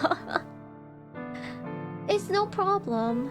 Don't hesitate to ask me if you need anything else, she says, words which come to symbolize your relationship. You stay with the gravedigger for many, many more days. And limited though her means may be, she always tries to help you. We're just mooching off this girl for a while, huh? The gravedigger sets you chores about the house to keep you occupied, a fact for which you are grateful. Ah, you do something to keep your mind off of your frantic flight through the forest. At least they're not like completely mooching off of her for free. We're doing some chores. You can almost forget about it now during the day. During the night, however, it returns to you, the sound of your feet against the foliage and the swirling fog. When you sleep, you are assailed by nightmares. Sometimes you wake after midnight, the sheets twisted around your body and your mouth gaping open in a paroxysm of terror. Though you try to tell yourself otherwise, you are still afraid. Being with the gravedigger makes you feel less so, though. Particularly when you are sweeping the floor or keeping an eye on the bread loaves so they do not burn. You attend to most of the domestic chores, while the gravedigger concerns herself with the work that she knows best, that is, digging graves. Her dogged persistence when it comes to this pursuit intrigues you, so much so that you cannot help but poses a question to her on one particular morning, when the sky is festooned with clouds.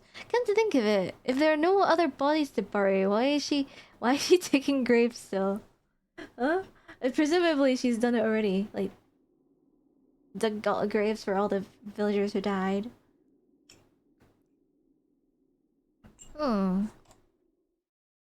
Why, you ask her, perhaps a touch insensitively, do you continue to dig graves? There's nobody left, after all, to dig them for. They've always been practical, and you cannot see the point in it, and it's not like she gets paid for it either, because like, there's nobody to pay her. But what is the point, huh? Gravedigger ponders while holding her precious shovel to her chest. Unfortunately, she does not seem upset. I mean, fortunately, not unfortunately. Fortunately, she does not seem upset by your question, despite its bluntness. You should count yourself lucky. Her temperament is so very placid. I don't suppose there's any point to it, really. The gravedigger eventually says with a small smile. I know it doesn't have any practical purpose, but... well... digging graves is what my father did. He showed me how to do it so I could continue his legacy. My father wanted to keep our family tradition going. And I suppose I want to do the same. That's all it is to it, really. So she doesn't, like, get rusty? That's all it is? You think you can understand that? Though your companion's actions might appear illogical, there is a kernel of reason nestled among them. She does not dig graves out of any sense of purpose. She does it instead, out of sentiment. Besides, I have to do something to keep myself busy, don't I? If I spent my days idling on my own, I think I'd go mad. The gravedigger laughs at this as though the prospect of her own madness is amusing. Come think of it, this is the site of the church during the day, her laugh, despite her slender nature, is not particularly delicate.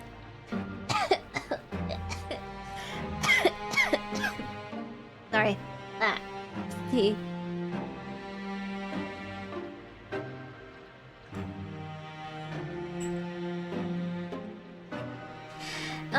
It reminds you, perhaps unkindly, of the braying of a horse.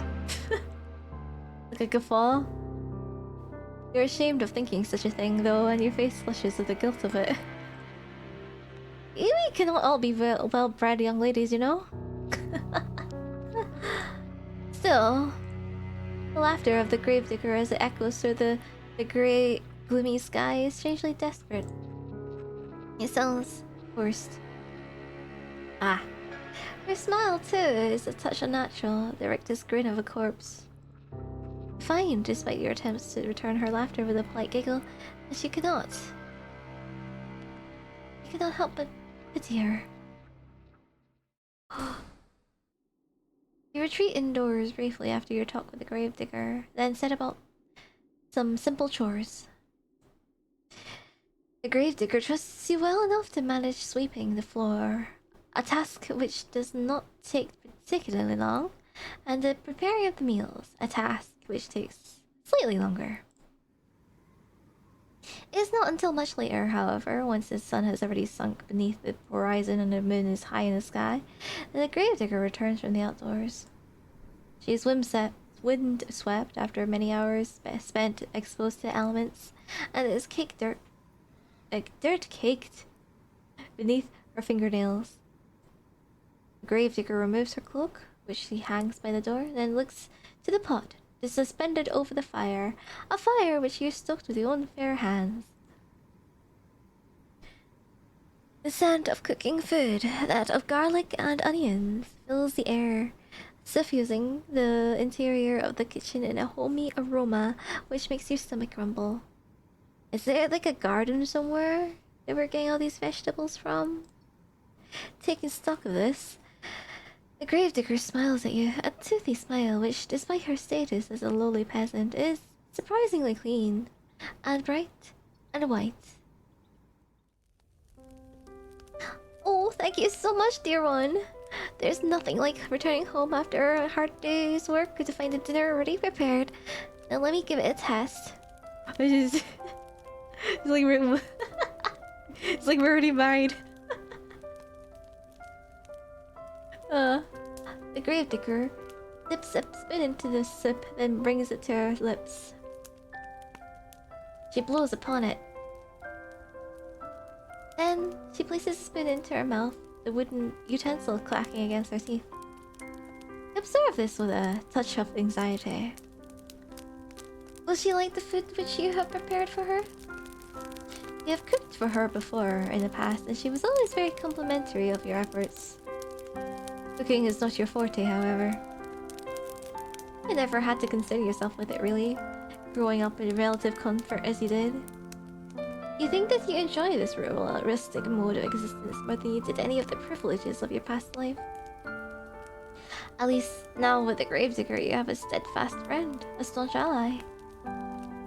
When you're with her, you're not alone, and that is worth its weight in gold.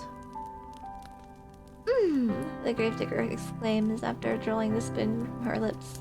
Her smile, a bright and guileless one. It's delicious! Your face flushes at this compliment. You're unaccustomed to receiving them, and it makes you feel good.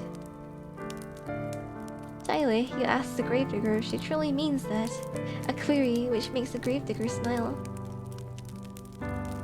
Of course I mean it!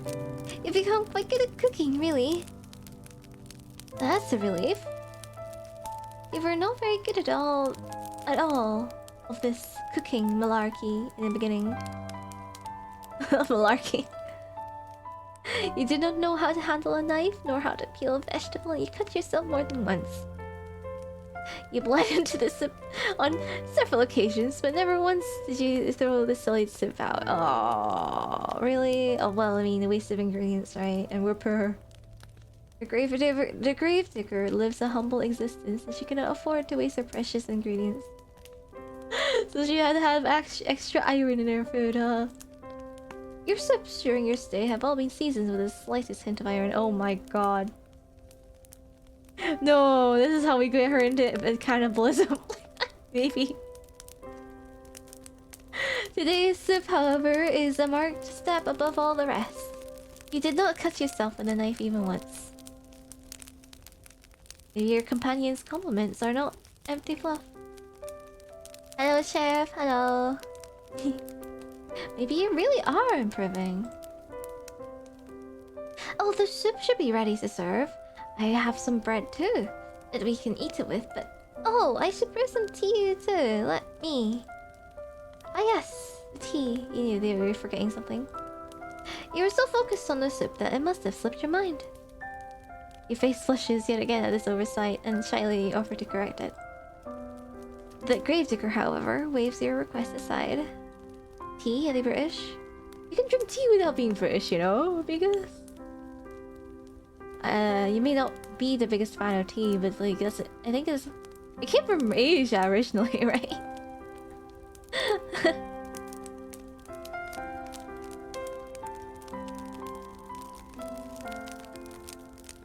No, it's alright. You made the dinner, so I'll brew the tea. It's only fair, and it won't take me all that long. I feel like, yeah, if you're poor and living out in the sticks, tea is probably the best kind of drink you can make. Because it's just boiled leaves and herbs and things. Flowers even as well. Vodka's the best comfort drink. To each their own, right?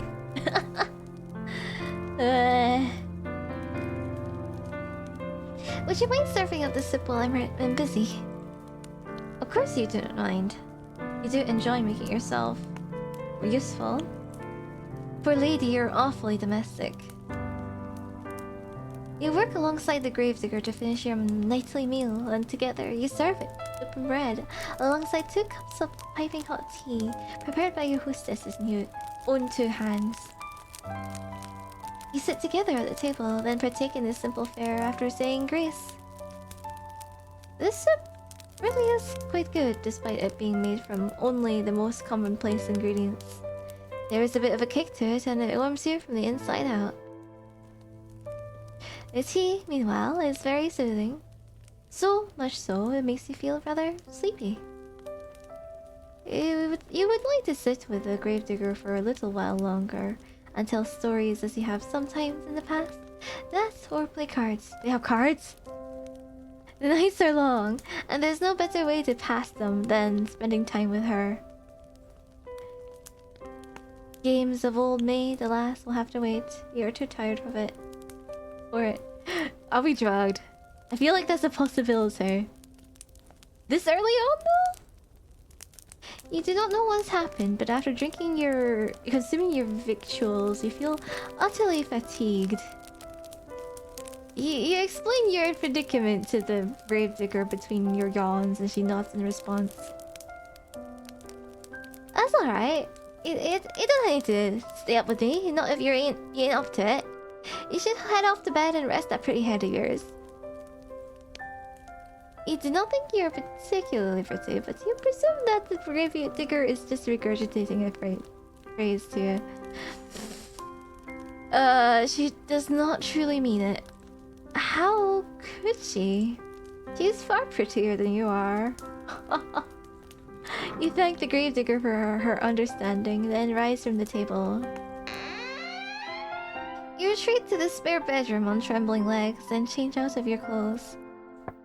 You have only just slid into your nightgown when you hear the rapping of knuckles upon your door, light and unobtrusive. This rapping could, of course, belong to but one person. It is the gravedigger come to check up on you. I'm sorry, the gravedigger says, her voice soft. But you rushed to your room, and so soon after eating, I couldn't help but worry about you. Would you mind if I took a look at you? I just want to see if you're alright. The gravedigger is trying to keep her voice steady, but you can hear her wavering regardless. She really does sound concerned. So much so, she could very well be on the brink of tears. Rapping at the door. Who knows? She could be a really master rapper. You do not want her to cry for you. You would feel horribly guilty if you upset her, even inadvertently, given all that she's done for you. You put the gravedigger entry into your room, therefore, without further delay. An invitation that she hastens to take. Is she a vampire? Because she can only come in if she's invited or something? She's been sort of drinking our blood too. Well, my mistake, but then again, we've seen her out in the day, and we've been cooking her stuff with garlic as well. The door swings inwards with a creak, and there your hostess stands, still attired in black. Her clothes a stark contrast to your pure white, well, off-white, nightgown. The gravedigger looks at you, seated in bed with your hair freed from your usual braids, and exhales. Is that relief, you wonder, playing about her face? But why? What was she expecting to see exactly before entering your bedchamber? Maybe like, everyone in her life died because she was scared that her new friend is sick and may die like the others.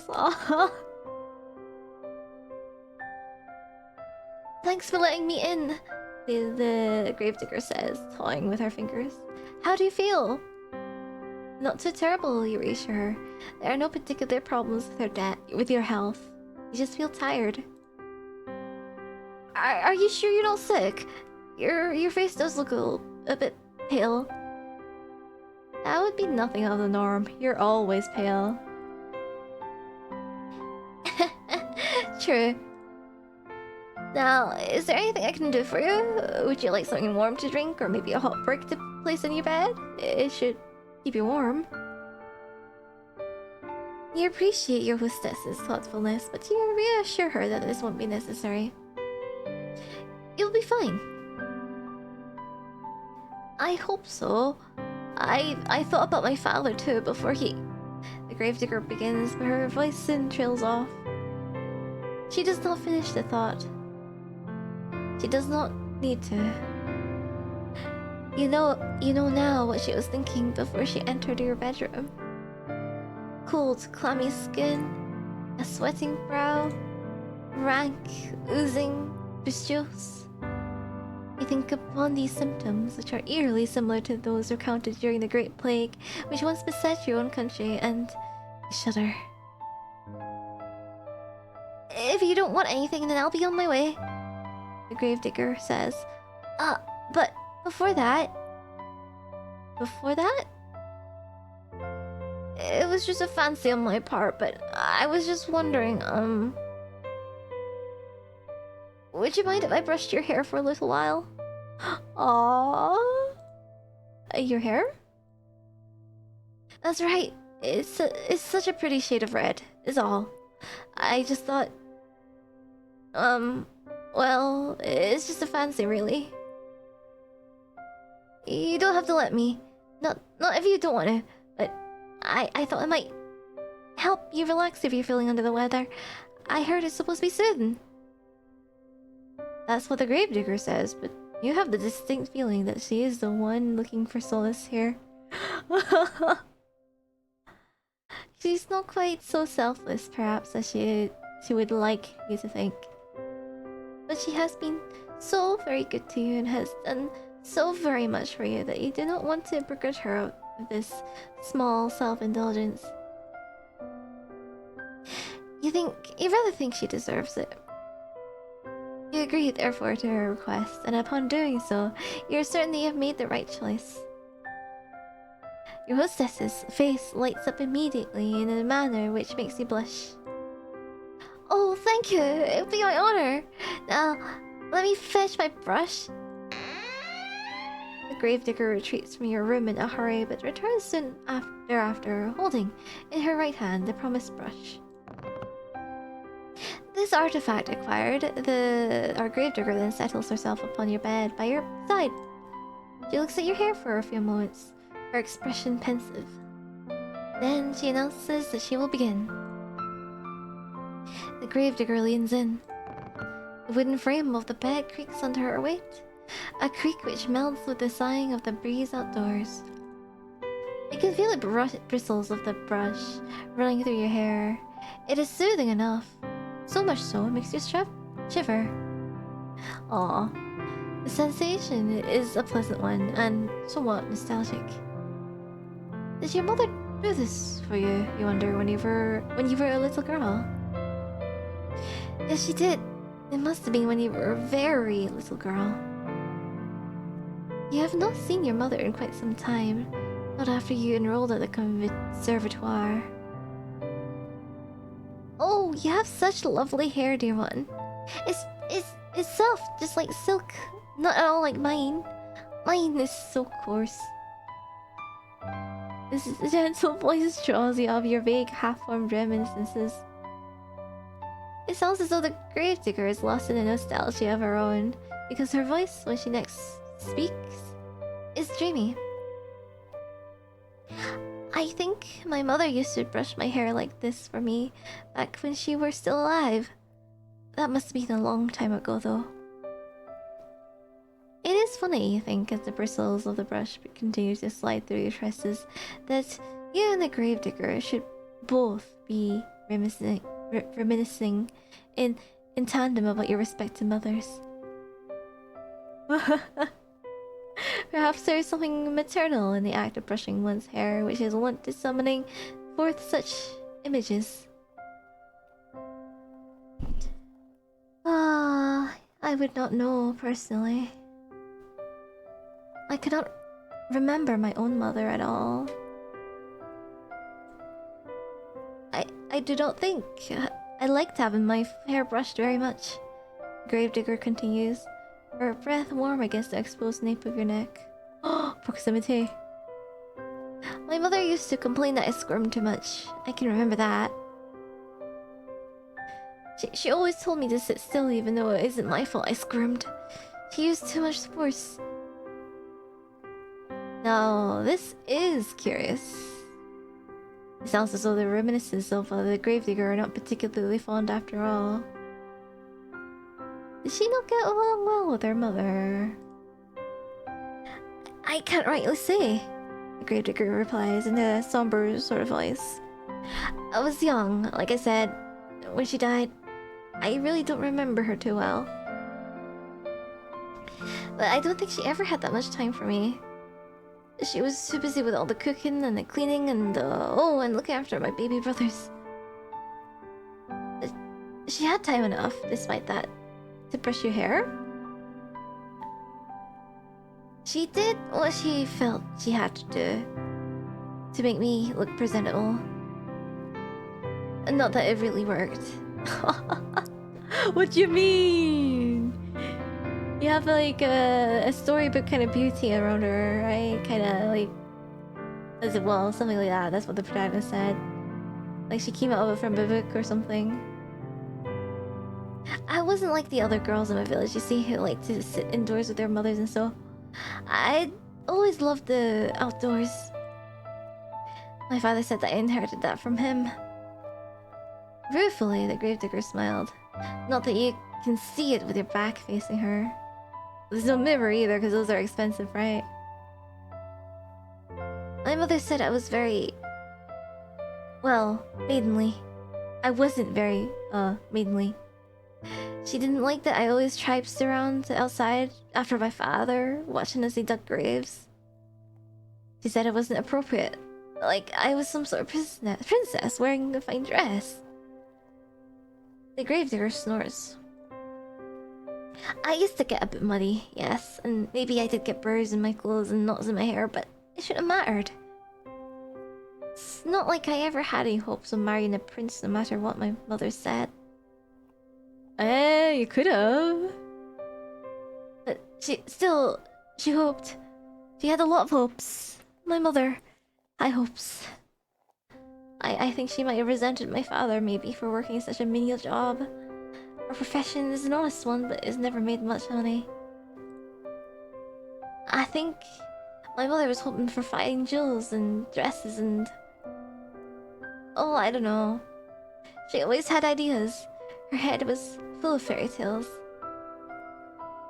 It was a shame, I suppose, that her reality didn't match up to what she wanted. I didn't match up to what she wanted. The bitterness in your friend's voice is unmistakable. How much so you want to console her.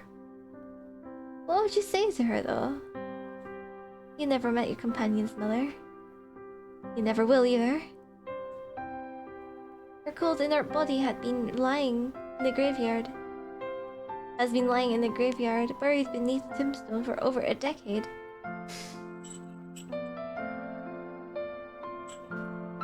Her mother died when she was 5, right? And she could tell, huh? You have no way of ascertaining whether your companion's mother truly cared for her. You do have some intelligence, however, to understand that purely thought out condolences can cause more harm than good.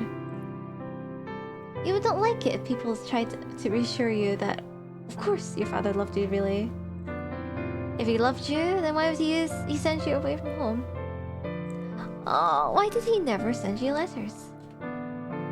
You know, he was worried about his finances, but that seems a poor excuse to pretend that his only daughter did not exist.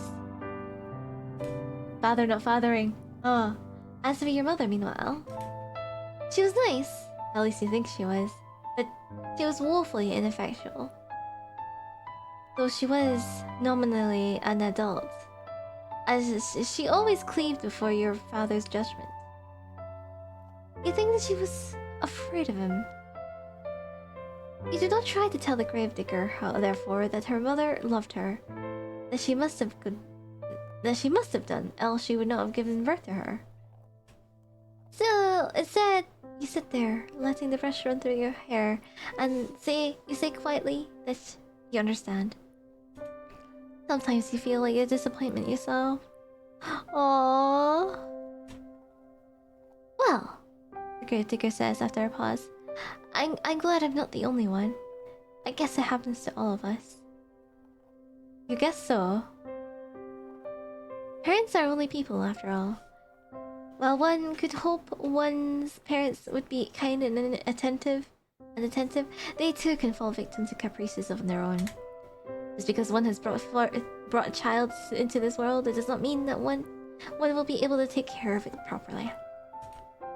Not all parents are responsible, and just as not all people are responsible.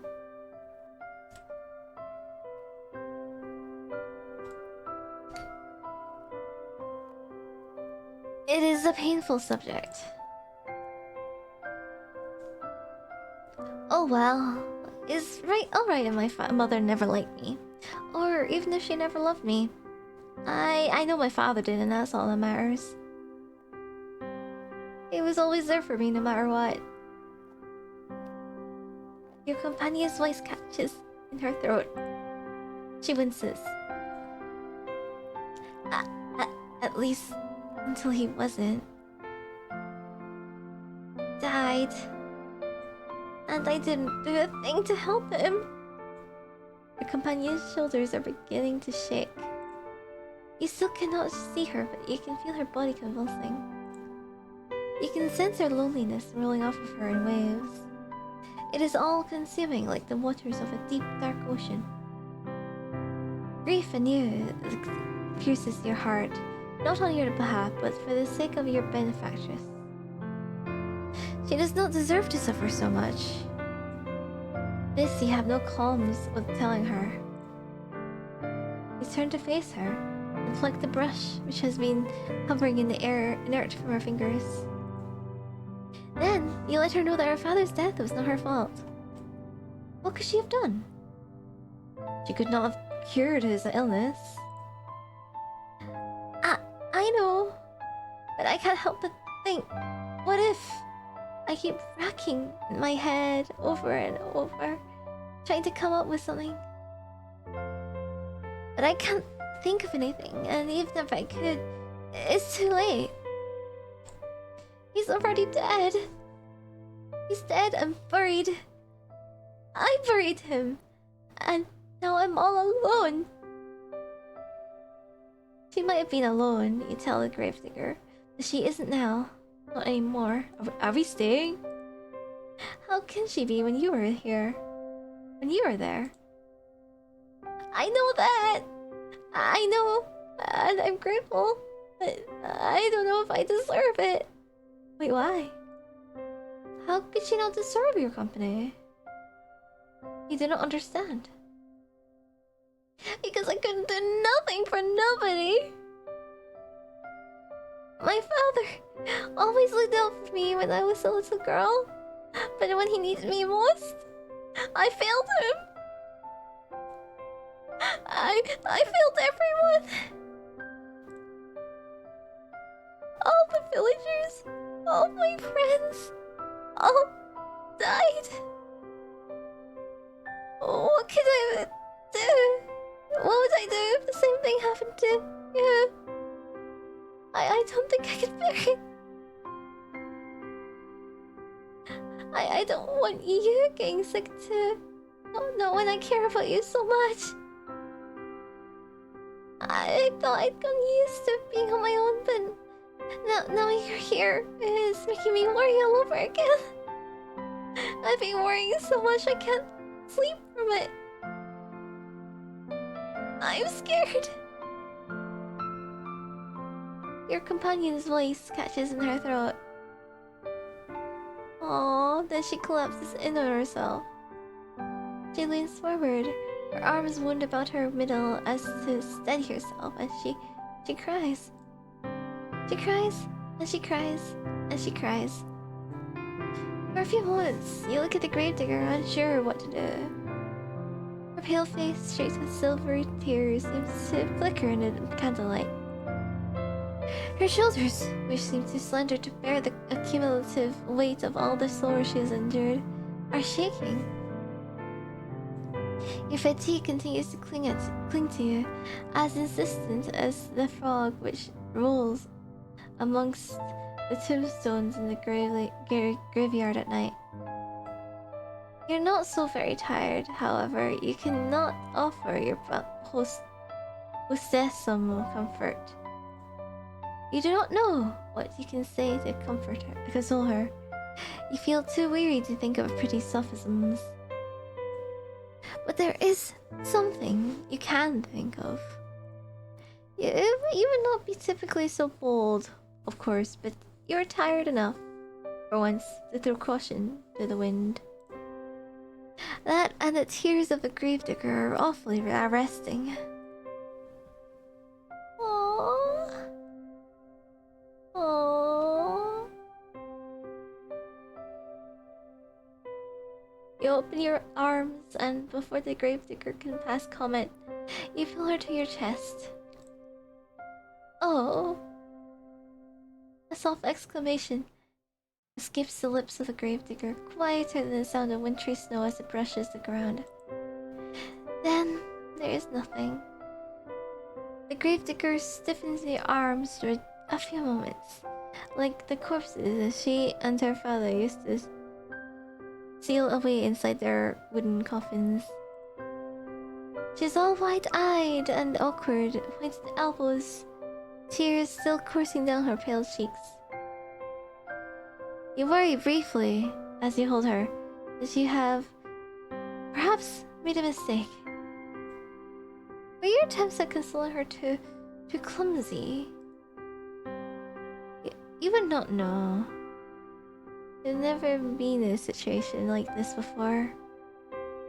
You have never consoled any friends before because you have never had any friends to console. It is not so now, though, however. You are as far away from your old life as it is possible to be, and the gravedigger does not curse you for your impudence. Neither does she try to squirm away from you. Instead, she sits there, still as a statue, curled in your arms. Oh, I'm very sorry to show you something so embarrassing. It's just, I get so lonely sometimes. Another title drop. Until at long last, with a breathy sob, she lets the full weight of her body fall against yours. You run your hands against your sobbing companion's shoulder blades and her back, and gently you soothe her. You tell her that she does not need to apologize. There's no shame in crying. You hug her for many, many minutes while she sobs against your chest, wetting the front of your nightgown. No further words pass between you that night, but they do not need to.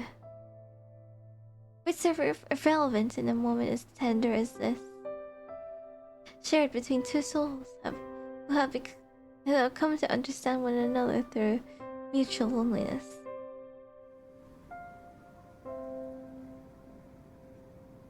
You slide beneath the sheets as you feel exhausted, and the gravedigger joins you without asking for permission. It'd be an unnecessary piece of politeness, really, given your acceptance is all but assured. You've already accepted the gravedigger, after all, every inch of her. Aww. Wait. Are they dating now? You accepted her hospitality. You accepted her food. Now you're accepting her company. Like in a romantic sense, or you arrange yourself beneath the sheets, then draw her body to yours. The gravedigger has not yet changed into her nightwear. Her clothes will be horribly rumpled when she wakes come the following morning, her head resting against your chest. But tomorrow has ceased to matter. No, it no longer exists.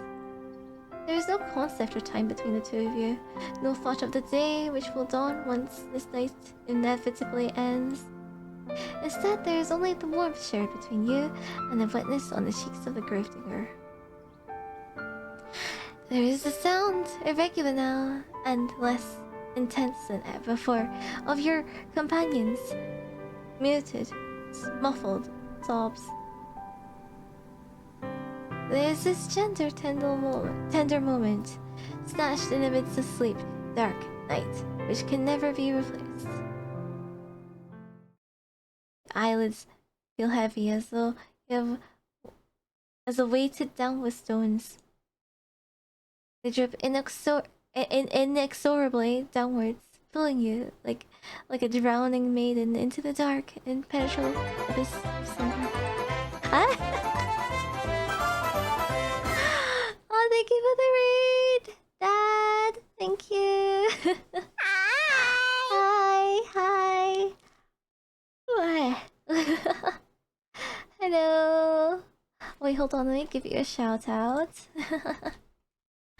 What were you doing? Hope you've been having a good time. Hello, Raiders. Hello. Welcome in. I am Leo Savanestel. I'm the healer hero of the Heroes Party. Nice to meet you guys.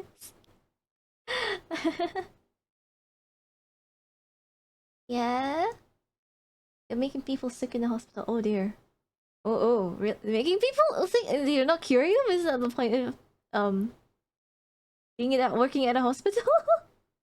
Making people feel better? No. Based. I thought.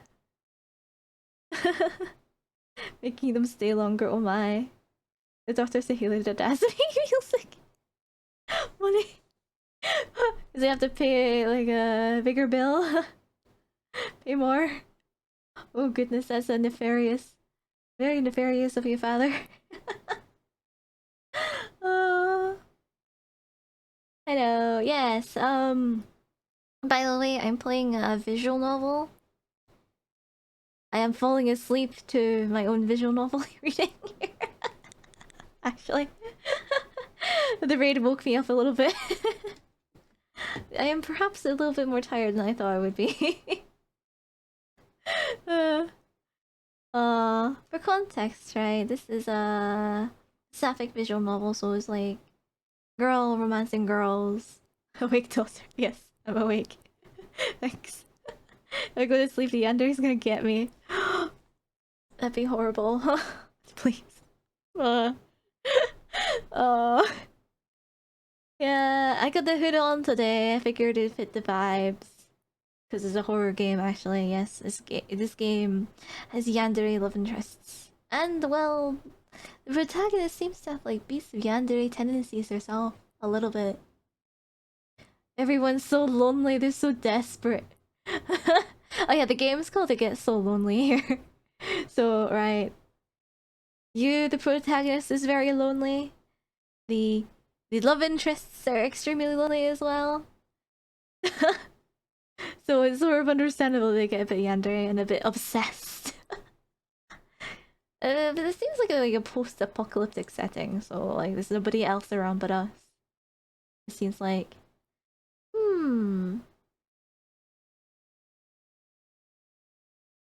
So yes, for context on this route, right? On this route, the love interest is a gravedigger.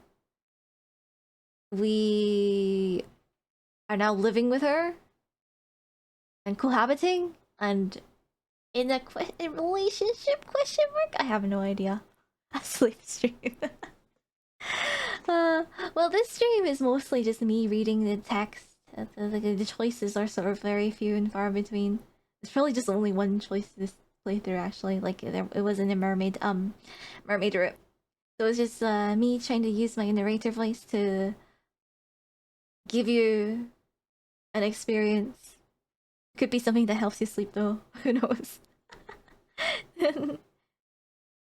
Addicted to songs? Yeah, there's so much more where it came from. You don't have to play the game, Stanley, but you can listen to them. The artists, you know, they're on Spotify as well. Yeah, the grips, you know, the grip songs.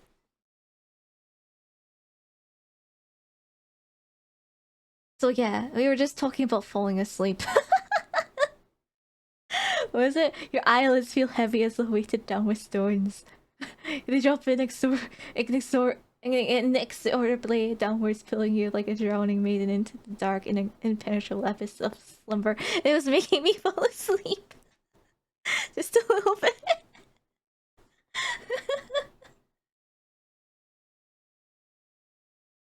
Yeah, they raided and woke me up. Thank you for the hydrate, by the way. Thankfully. Alright, let's go. You yawn. Then you fall asleep, cozied up beside the gravedigger like two cats in a basket. It sounds like the MC here is dying. You sleep, and you sleep, and you sleep more deeply than you have allowed yourself in quite some time. Did she actually drug us?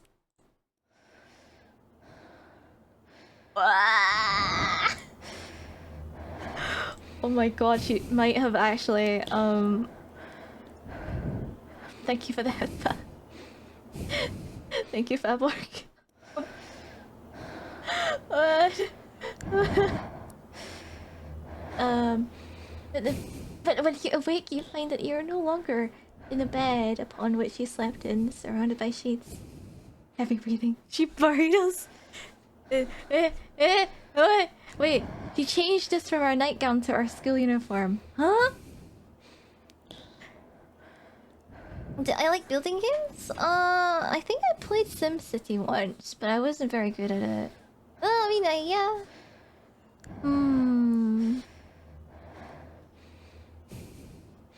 It's not my main thing, but I can play them, yeah?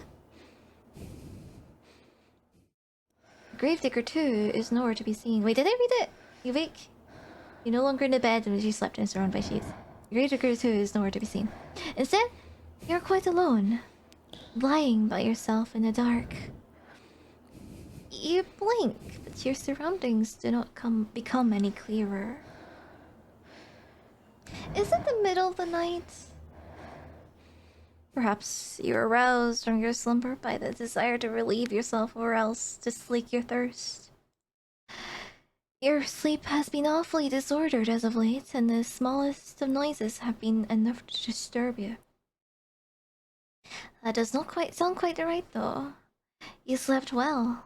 Of that you are certain. Your body feels invigorated as though it has slumbered for hours and hours.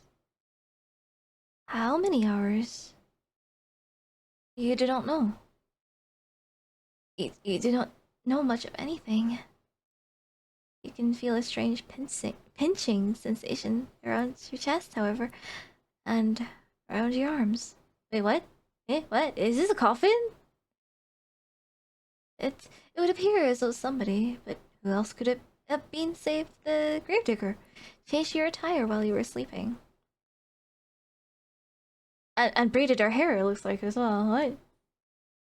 That is a startling thought, but this darkness which entombs you is even more so. The darkness which surrounds you is unsettlingly complete. It is so thick that you cannot penetrate it. Your newfound woes do not stop, however, at this deep unnatural darkness. It is cold too, and you are lying upon something hard. Some sort of stone slab? Eh? What is going on? You reach out, but your movements are soon stymied. There is something heavy lying on top of you, something that is limiting your movements. What? You were anxious before upon waking, but at this discovery you feel downright aggrieved. A sharp prong of panic pierces you, but you try to suppress it. Hysterics will get you nowhere. In most cases, they only tend to make bad situations even worse. You ought to know that already. You swallow your mounting dread as best as you can, though it is coming on thick and fast, and try to squirm. You move your hands outwards, but they do not get very far. There is a wall above you, and walls on either side of you, walls which do not budge no matter how hard you push. Not, I must add, that you can push particularly hard, your anxious state notwithstanding. You have never had much in the way of upper body strength nor lower body strength. You do not have much in the way of strength at all.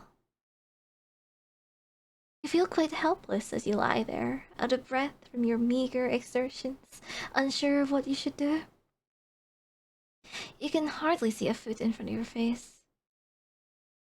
You do not know where you are or nor why, but a terrible premonition is beginning to bear down upon you, one which initially you tried to discard.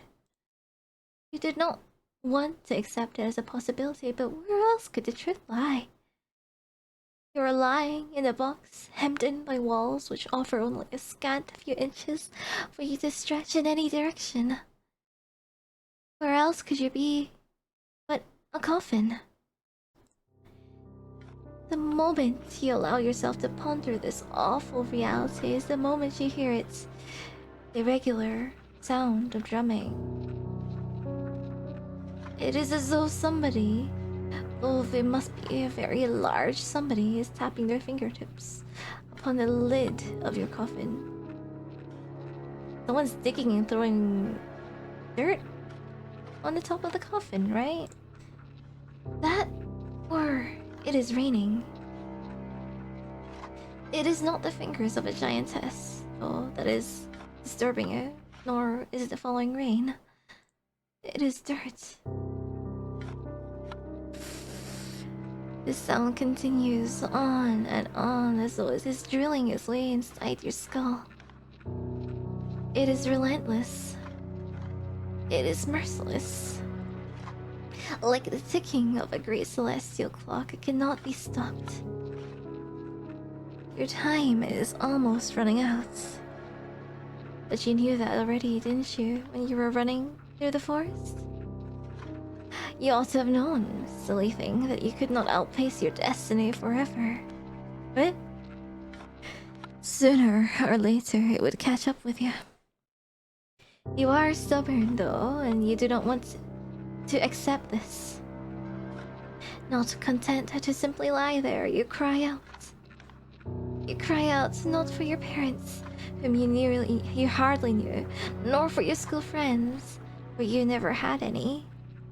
Instead, you cry out for your new companion, the girl with whom you have been living, and with whom you shared one precious, cherished moment. We had that one moment, one hug, and then she suddenly decides to bury us. What? Well, presumably it's her. It can only be her. You cry out for the gravedigger. Surely this is some manner of mistake. Once she realizes that you are in fact entombed in what the coffin she is currently filling, for who else would be moving the dirt above you, she'll cease her operations at once. She'll pull you out of the darkness, back into the world of the living, and then she will hold you close. She will embrace you.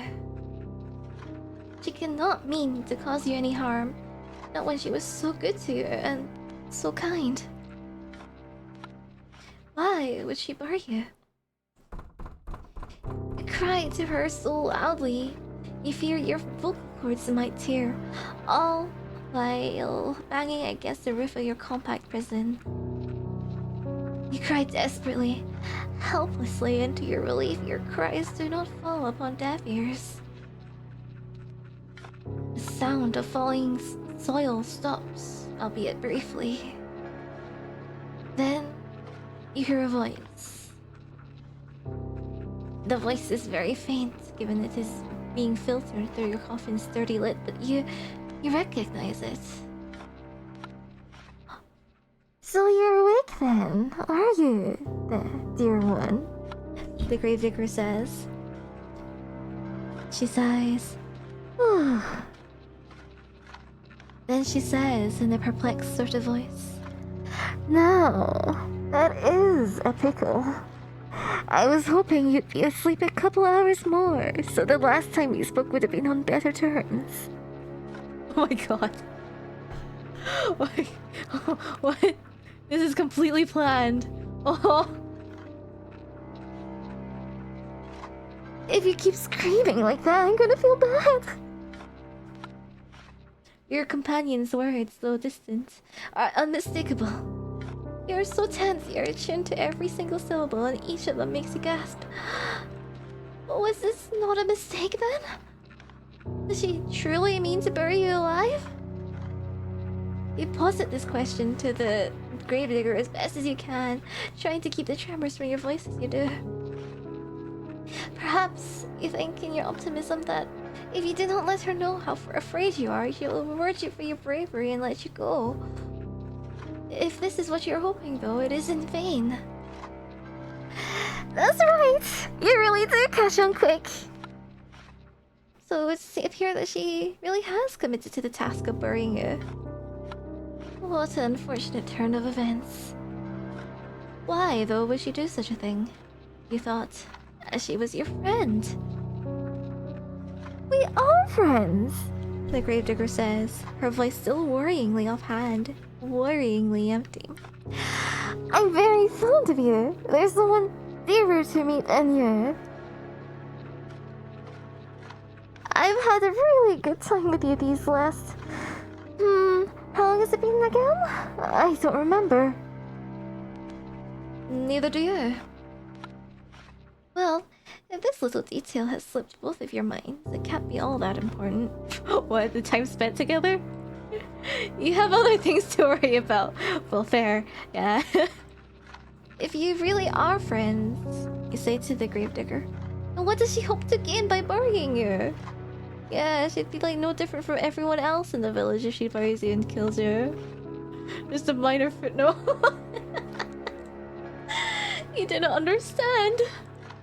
But do you understand her reply even less? Oh no, it's the loneliest. It's made her go a bit weird in the head. Well, here's the thing, the gravedigger says in a reasonable sort of voice. So, burying somebody alive could ever be thought as a reasonable action. God. Hi, Michelle. Hello. Hello. Back to yandere Yuri game. Toxic Yuri game, oh gosh. Being buried alive right now, apparently. I've been digging graves for a long time, see? You cannot see. It is too dark. But you affirm that you do all the same. Heck yeah, yeah, very devious. Woman be evil, yeah. Oh.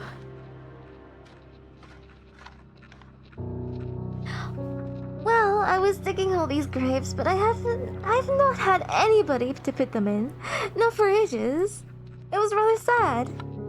What? Isn't that a good thing? That nobody was dying? I mean, well, obviously, I think everyone had died already and she had no more bodies to bury, sure, but, like, it doesn't mean you have to create one. That makes you a murderer. Not a gravedigger. No. You think you know where this train of logic, twisted little thought it is, might be going. So, oh, twisted though it is, might be going, so you did not interrupt her. You know no good would come of it. All you can do for the present is lie there and listen. I was thinking I'd never find another person to bury in this godforsaken village. Not after the plague messed everything up. I was getting desperate. Until you came along, that is. Oh my gosh, she's more obsessed with her job than she is obsessed with us. Why? Now that I have somebody I can bury, I'm not gonna let the opportunity pass me by. Oh no. The danger was her all along. I'm sorry, but this is just part of my job. It's what my father taught me to do. It's all I know how to do. You can't marry her because she's married to the job. Even though we live next to a church. Well, there's no pastor either, right?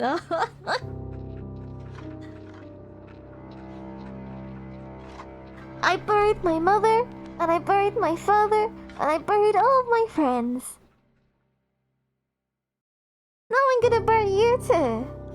Oh my god. Wait, but you'll still be all alone. I thought you were lonely, girl. If you bury us, there'll be no one else to eat dinner with. No one to wait for you at home. No one. It's so dumb. It is sound logic in a sense, as the daughter of a gravedigger. Digging graves is her job, but something about it rankles you. If only you could put a finger on it. Ah, yes. Is it right? That's all. There's a bit of a flaw with the reasoning, is there not? You're not dead, after all. You're not dead. You're not dead. That's the thing. Or is it because she's afraid that we'll leave soon? Maybe. That could be part of it. She's like, I'd rather you not leave. I'd rather bury you than let you leave. You might not be dead now, the gravedigger says in response to your ingenuity. But you will be, if given enough time. I mean, everybody else I've known's died. Who's to say you wouldn't be next? Oh no. But you will be. Everyone mortal will die at one point, but it doesn't mean you have to like speed it up. It seems rather more likely that you will die, and quickly, if she persists with her poorly thought out plan to bury you. Your coffin is not very large. It affords you precious little space. Eventually, if trapped within it for long enough, you'll run out of oxygen. Then, you will suffocate. Okay, it looks like I have to probably start saving. Yep. That, or you will starve to death. Either way, your demise will be a slow, painful one. You're unsure which death would be worse, though, given how precarious the situation is. You do not wish to expend the necessary energy needed to ponder it. Eh, what? Thank you for the read. Thank you, Faye. Thank you. Hello. Hello. Is the yandere waifus here? Yeah. Yeah. Hello. Oh, wait, hold on. Let me give you a shout out. Yes. Well, I hope you had a good time in your stream. Someone say yandere? Yandere, yes, we're being confronted with a yandere. Ah, you're playing the D&D game. Ah. I'm sure you had fun then. Welcome in, readers. I am Leo Sabanasel, and the healer hero of the Heroes Party. Nice to meet you guys. Yes, today I'm playing... Well, I also do art, right? And things. Like Faye. I did after all make my model and frigate, and among other things. Other things I make. And yeah, today I am playing a visual novel. And because it's Pride Month, I wanted to play some gay. So I'm playing Yuri, yes, a Yuri game. I'm trying to make this a tradition every year, around this time of year, right? So yeah, sapphic visual novel, yay! And this one caught my eye because it's like toxic Yuri, yandere Yuri, and the art does look nice, yeah. So the sailing in the game now, you've beaten some of the harder encounters. Nice, yo. Good game. Yeah, game. Good go. Alright. Thanks for telling somebody. Thank you. Yeah. So yes, all the love interests in this game are all yandere in some form. It's called It Gets Lonely here, by the way. I forgot to drop the title. Yes. It gets so lonely here. I think the setting is that you're like being isekai to somewhere like post-apocalyptic, and like there are very, very few people left. And you meet. Last time I romanced a mermaid who drowned us. And this time I'm romancing a gravedigger who's currently, yes, presently, burying us alive in a coffin. I don't know why. Ooh, well, not exactly. She's saying it's because she's a gravekeeper and there's like nobody else to bury because everyone else is dead. So she turns to the last living person around, us. Oh. You and your girlfriend Monica sometimes gets lonely staring at each other and turn just Monica.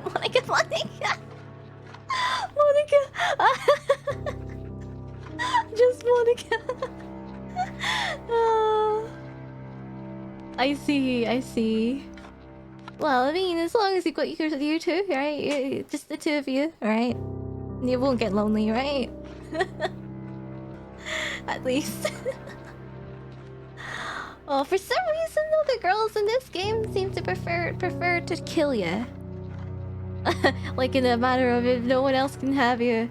I mean, if I can't have you, no one else can. Or I wish to preserve your beauty forever. in some form or other. It's horrible. Well, I mean that in a sort of good way. I mean, I am expecting yandere. I am expecting toxic relationships in this game, given the premise. It can be fascinating. Your favorite date place. Monica's watching a stream with you. Wait,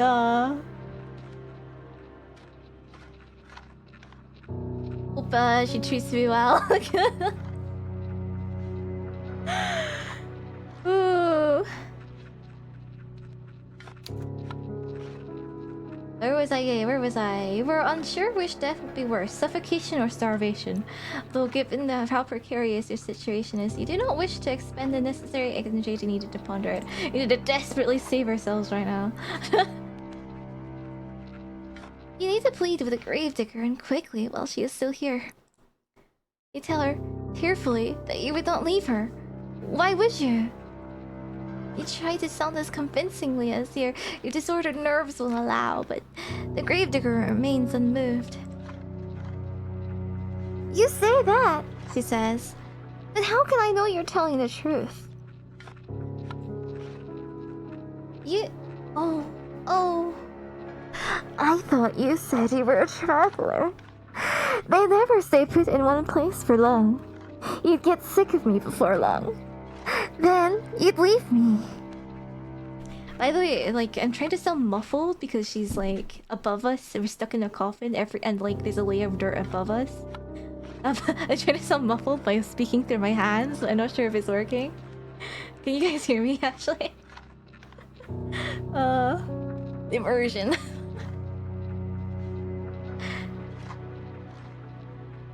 We seeing the protagonist here? Yeah, this is the protagonist. She's currently in a coffin. Currently in the middle of being buried alive. She was tricked by her love interest. Drugged by tea. They'll make her... Well, I guess she fell into a really deep sleep. That allowed her to get into this situation. It's okay, you can hear me clearly enough? I mean, there's also the text as well, right? We're stuck in the coffin. No, the waifu is burying us alive. Like throwing the dirt on top of the coffin right now. Killing us. This way, at least I can be assured that we'll always stay together. Open the coffin to hear me clearer. But we're in the coffin. We're in the coffin. Let's see. If I bury you like I did the others, we'll never be far apart. Even if I took care to put you in a nice spot close to my home. So you're only a stone's throw away, silly. Really? Sorry. My god! So she's yandere in the sense that she's afraid that we'll leave her soon. So she's like, I'd rather you be close to me than far away. Hope you and your wife it does inside the oven stays there.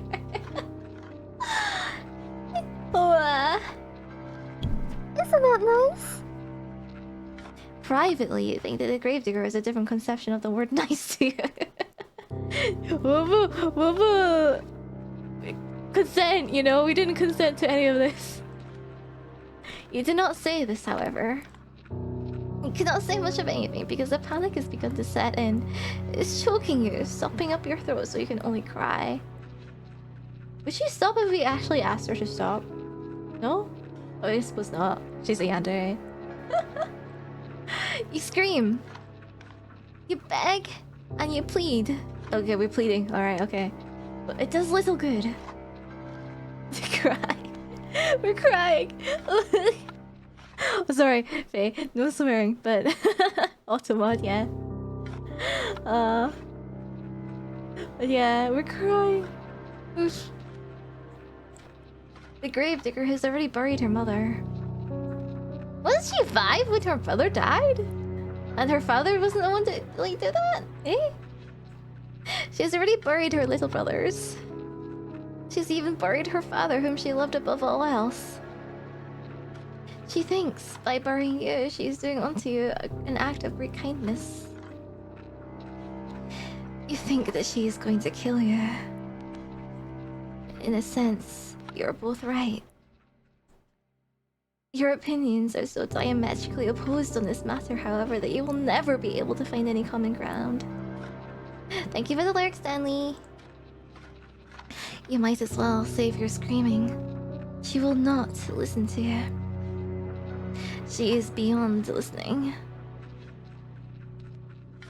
Shush, shush, dear one, says the gravedigger very gently, just as gently as she spoke last night when she confided in you all of her fears. Oh, you're sweaty because it's hot. Enjoy being stuck in that coffin. We will not, but thank you. the MC is probably definitely sweating a lot in a coffin, probably. Crying too. Yeah. After stream care, very important. Thanks again for the raid. Thank you.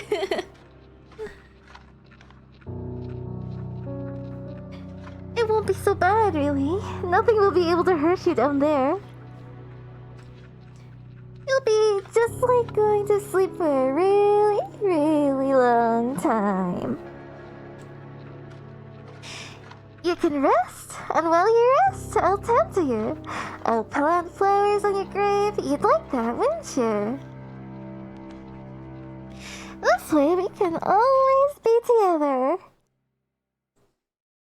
And I'll never be lonely again. While the gravedigger speaks, she begins to pile even more soil into the roof of your coffin. What does she mean, never be lonely again? Does she not like want someone actually physically waiting for her home? No? Someone to talk to? Well... there's a sound of dirt on top of you, on your arms, your legs, and your head. Conceals your companion's final words. Oh. You cannot hear her! Well, we're gonna die. You cannot hear anything beyond the sounds of the dirt and the scrapings of the shovel and your own desperate, frantic screams. You scream and you scream and you scream without cease until your throat feels hoarse, but your efforts are in vain. You hammer on the lid of the coffin with as much strength as you can muster, but the lid of the coffin is nailed shut. Oof. You're in no position to remove it. All you can do is lie there, screaming and crying and banging your fists on the roof of the coffin over and over as more dirt and debris falls on top of you. Eventually, enough dirt falls on you to stifle your screams for good. The gravedigger can no longer hear you, and you can no longer hear her. You're all alone, trapped in a narrow wooden box which, regardless of what you want, is now your new home. You can smell the soil in the back of your nostrils when you inhale. It is so potent that you can taste it on your tongue. You can taste the eventual, inevitable decay of your own body. You will remain trapped here, underground, forever and ever. Or, to use less melodramatic terms, until the last of your energy escapes you and you succumb to your own slow suffocation. It isn't a very pleasant way to go, but you'll forgive me if my sympathy is limited. You did bring this upon yourself, you know? You reap what you sow, and in your case, you made a series of bad decisions that led you to your untimely demise. Now, what do you want to do? Will you accept this fate of yours and rest in peace, or will you try to fight against it? Okay, I need to save here, right? Yes. We don't get like a last look at the gravedigger. Oh. Well, let's see what happens if we accept our fate. Well, actually, we can't hear the gravedigger anymore. What?